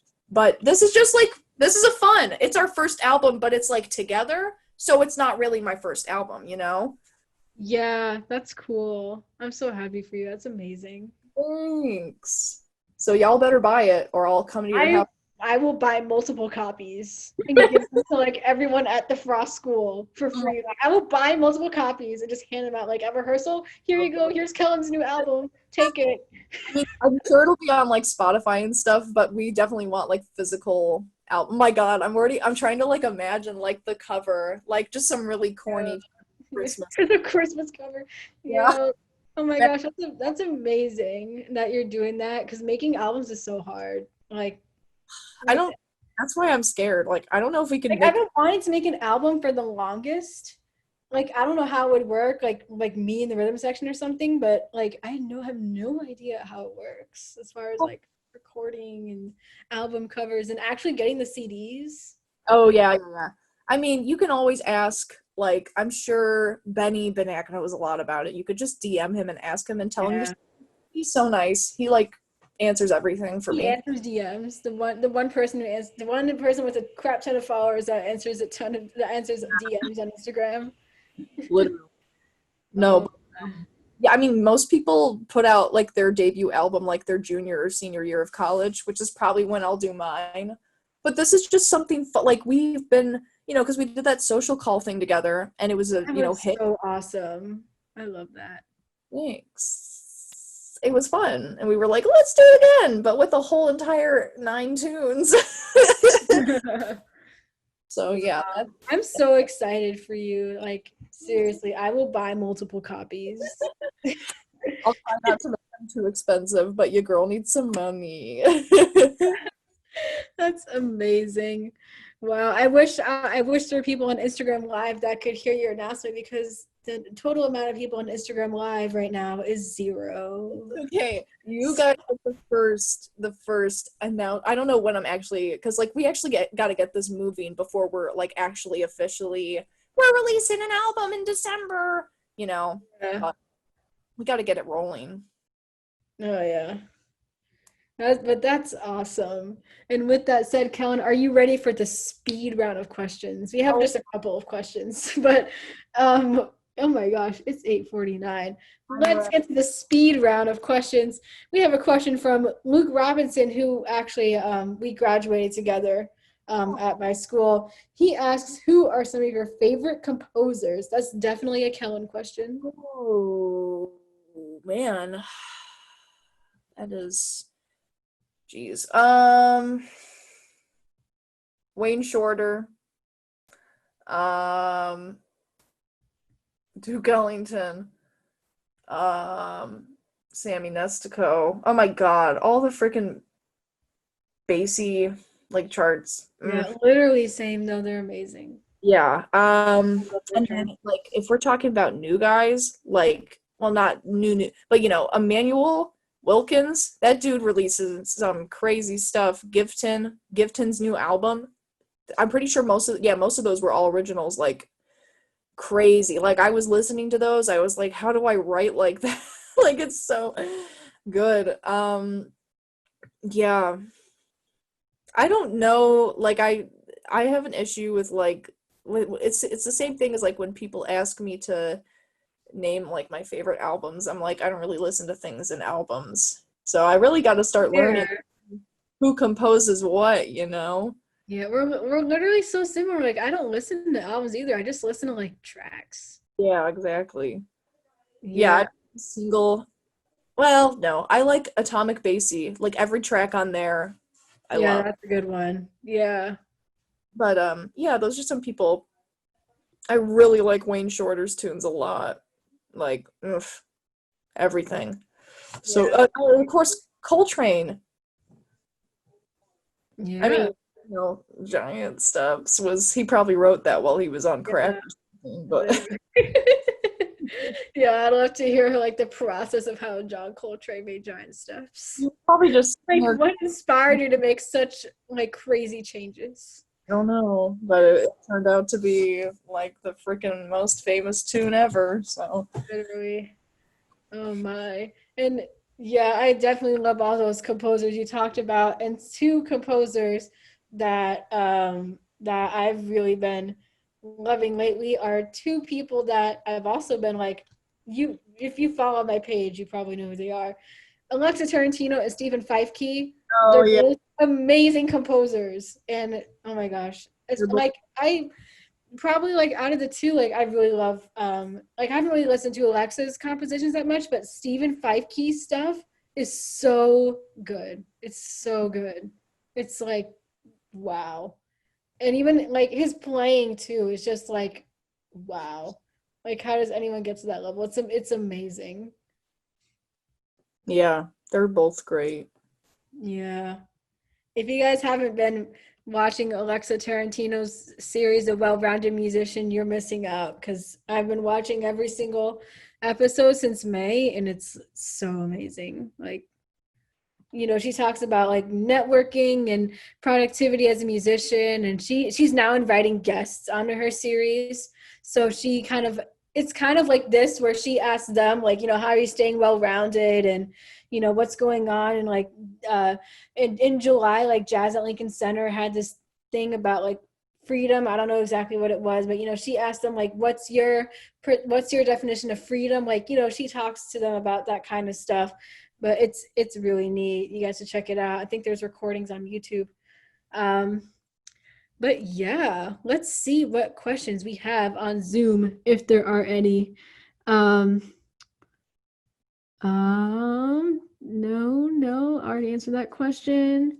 Okay, we are done with the Zoom questions, but we still have, I think, like one or two Instagram questions. And then if any of you guys have any other questions, then you guys will be able to unmute your mics. We have so many Instagram questions. Ivan asks, and he's going to Berkeley, actually. He's transferring from FSU to Berkeley. Ivan J Music, he's a trumpet player. He asks, for Kellin, planning to do international trumpet competition jazz. How you worded it. International trumpet competition jazz. Yes, I think I know what he's talking about. Yeah.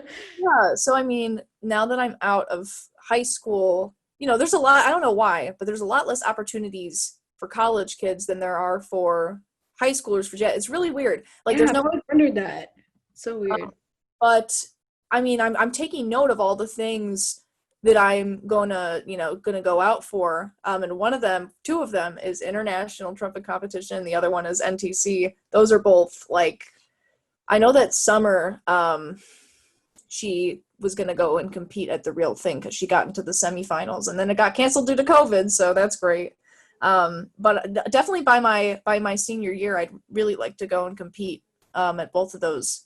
That'd be really great. Yeah. Yeah, wow. That's cool. And as far as like, I don't really have an answer to that question because I don't really think I'm not a competition person. Like that's just not my thing. So I don't think I'll be doing that kind of stuff. Like I know people in Frost have been doing like, those kind of competitions, but that's just, first of all, I don't even think I'll have time for that. And two, like, that's just like, I'm not saying that it's bad. Like that's a really cool opportunity. That's just not my, like, that's just not something that I'm interested in, so I'm just not a competition person. I'm all like, that's just not what I'm interested in doing, like devoting time to. So I probably won't really be doing that, but yeah, I definitely want to see like what opportunities are available for college students, like kind of like honor band-ish stuff. Mhm. There's so many for high school, but then college, it's like, I don't know any, like where are they, So yeah, so that'll be interesting. The last question we have, hold on. The last question we have on Instagram is not a music question. He asked, does pineapple belong on pizza? No, What? why would it? It's literally so nice. Like pineapple pizza, goodbye. No. Bam, 100% agree. All right. Question to end on. Literally. I don't even recognize the account. It's not a music account, so I don't even know. Um, But yeah, now is the time, finally, after 2 hours, we're going to open it up for all of you to chat and discuss and ask questions for Zoom people. If you're on Instagram, which there is currently nobody, but the Instagram people would be able to submit their questions. There's no one. I think it's because you're not there and they're like, where's Kellin? Where's Kellin? But you're on Zoom. So I actually kind of like this better that you're on Zoom instead of just on Instagram, because last time with Sarah, there were a ton of people on Instagram, but there was like no one on Zoom. So it was kind of weird. But yeah, y'all can unmute yourselves, talk about anything we talked about, ask questions. Floor is yours. You guys can fight to see who's going to talk first. Hello, hello. Hello. Welcome to the Hangout. Sounds good. What you were just talking about a couple minutes ago about like honor band stuff and how like there's not really that many for college students, more so for high schoolers. There are a couple like college ones that I know of. It's Jazz Aspen Snowmass. Yeah. I think. Yeah, that's one.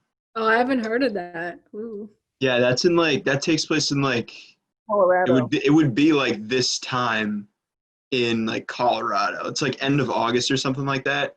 Oh, that's But, is that what you meant, Kellin, when you were talking about going to Colorado or something? That's with Christian McBride, right? Yeah, no, I was gonna go for Vail, but my friend is there with Aspen right now, so they're doing that Sweet. now. Oh, cool. That's cool. Then there's the Disneyland Resort All-American College Band too. Oh yeah, I've heard of that one. Yeah. Yeah. That got canceled. I Yeah. auditioned for that in February, but COVID. I mean, I don't know if I got in or not, but they just said we're canceling it because of COVID. Oh wow. That's sad. Mm-hmm. Yeah, that's one of the ones I think definitely. Well, I was gonna try out for the Disneyland one this coming summer, but then NYO told us that we could audition again even though we're graduated because we got gypped of it because of COVID. So if I make it into NYO again, then I'll be doing that instead. But yeah, definitely both of those like are things that I'm out for. No, and then you also talked about like the national trumpet competition too. Yeah. That would be sick. Yeah, no. Yeah, that's cool. That's all. That's all I got. That's all I got. Okay, well, that's great to know that there's like opportunities out there. And Yeah. We'll see what happens when we're in college. Yeah. I see TJ turned his video on. Hi. Hi, how y'all doing? Really? Oh, TJ. Hey, how you doing, guys? Yeah, so I just wanted to ask. So I was on the live of yours, Kellin, where you were playing saxophone. My God, I saw that too. I saw that too. I actually also have a saxophone as well. I play both. Well, I can't really call myself a saxophone player. Yeah. I'm gonna be a horn major at MSM next year, and We're gonna go to school together? yeah, we are. I know, right? Whoa. Let's But go. so I just wanted to ask, when you play saxophone for a really long time and switch back to trumpet, do you also feel like you're just absolutely garbage or like your tones? Chops are gone. Like Yeah. yeah. My friend plays sax and trumpet like extremely well, and because he's been playing sax for like 3 years now or something, and he's been playing trumpet for a long time. And he says that after playing sax for 3 years, he no longer feels like he has an issue switching. But like when you first start, man, oh my God, I played a day of saxophone and I picked up the horn and I was like cracking. I was like, oh, this is Oh so. man.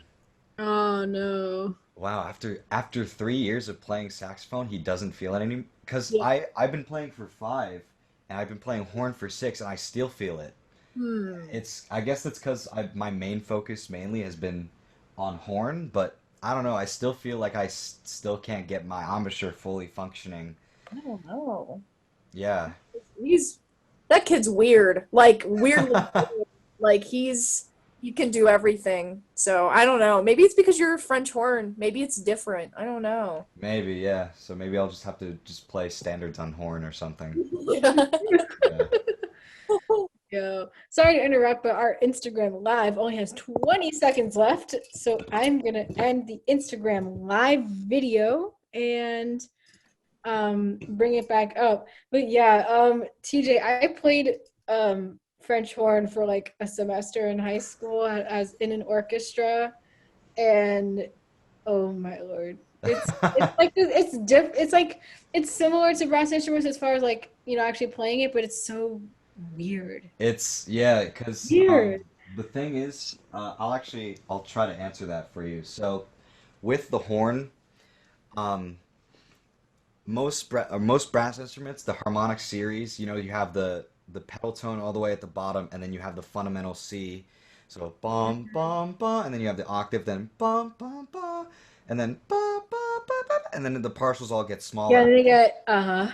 Yeah, so the fundamental C is not the same as the written C on the French horn. The middle C starts actually on that second partial that includes the third. So our middle C would be this, and Oh then yeah, they do. Yeah, that's right. yeah, and then our fundamental C is all the way down there. Sorry, that was loud. Yeah. No, that's amazing. I would know. I wish I could play like that on French horn. It's it gets confusing sometimes, that's for sure.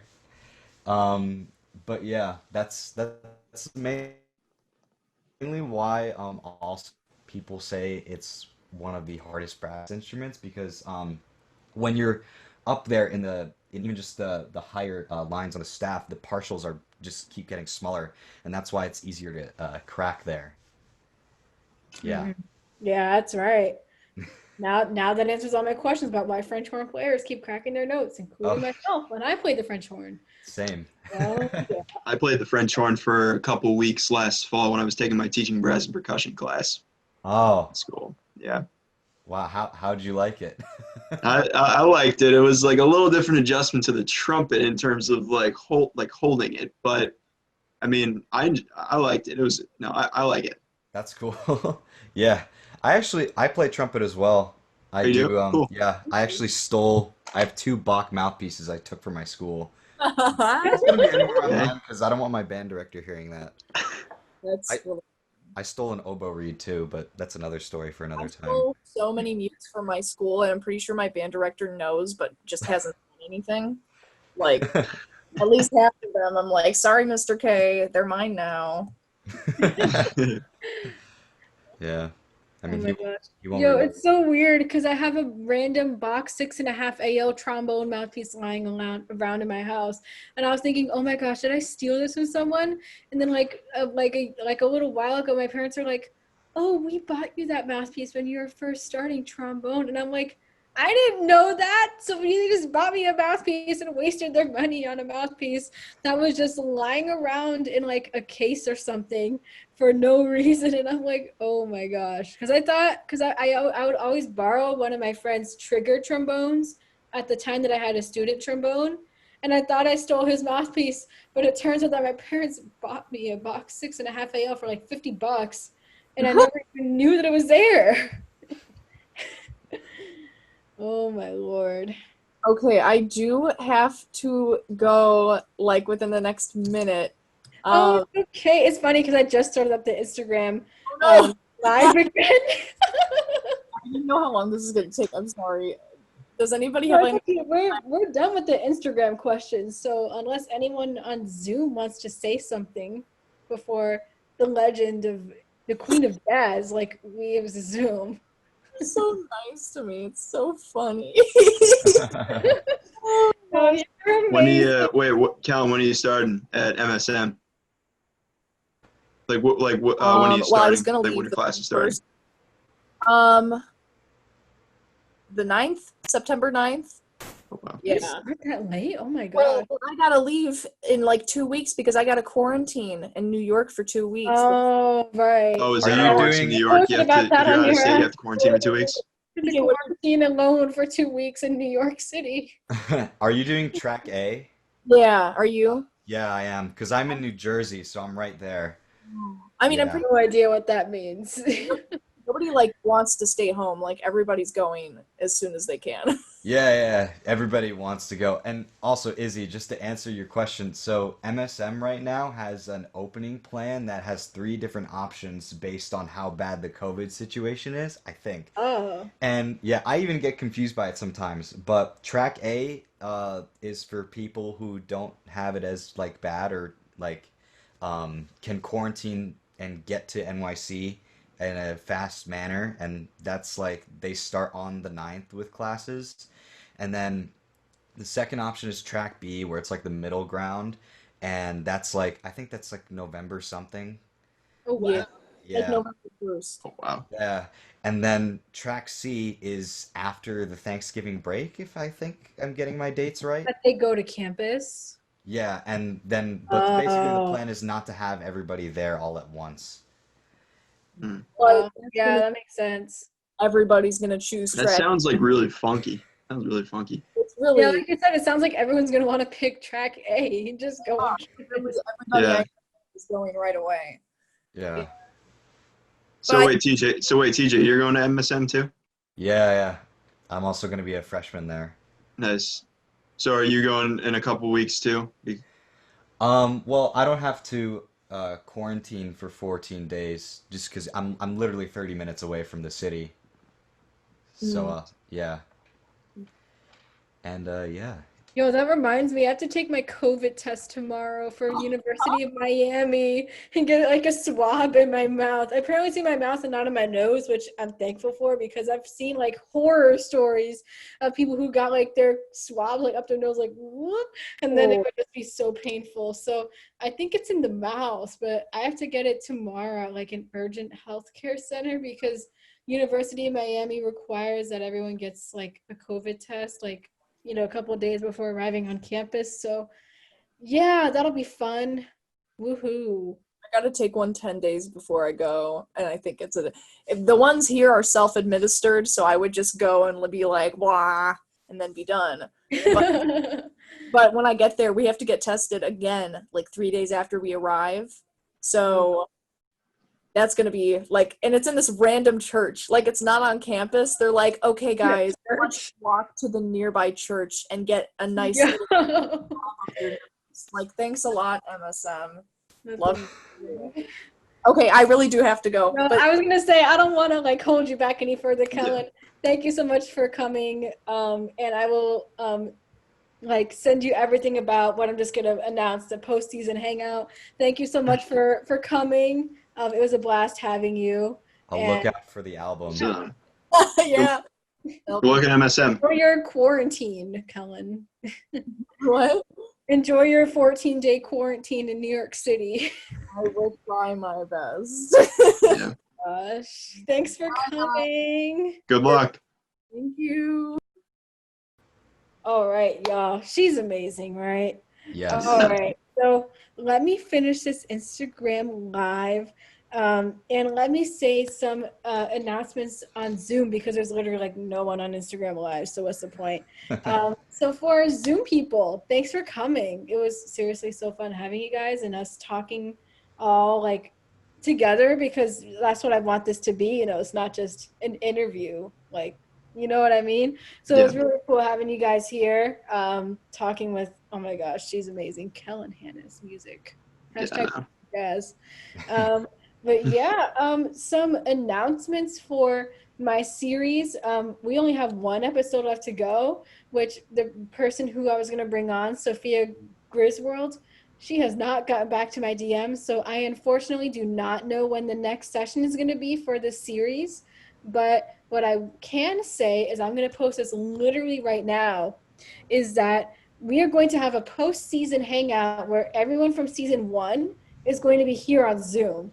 And we're all just going to be able to have like a fun conversation with each other and answer any questions and stuff like that. Everybody from season 1. So if you want to participate in that, I'm going to post about that in about like 5 minutes. And there will be a Zoom link in my bio. It'll just be on Zoom, no Instagram Live, because it's going to be with like 6 people. And I mean, it might be on Instagram Live, but I don't know.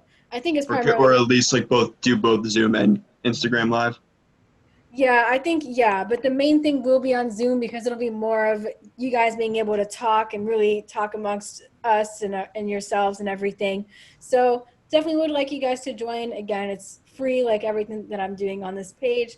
That will be on Friday at 5 p.m. Eastern. So mark your calendars, August 7th at 5 p.m. Eastern time. That's 4 p.m. Central time, 2 p.m. Pacific time. I don't know if I'm missing any other time zones. I think I got everybody because I know Sarah lives in Texas. I don't know where you guys live, so. New Jersey. But anyway, New Jersey, okay, Massachusetts. 5 p.m. Hope to see you there. And When is yeah, it? When is it going to be? Do you think like next August week, 2 7th. weeks? August 7th. So that's this Friday at 5 p.m.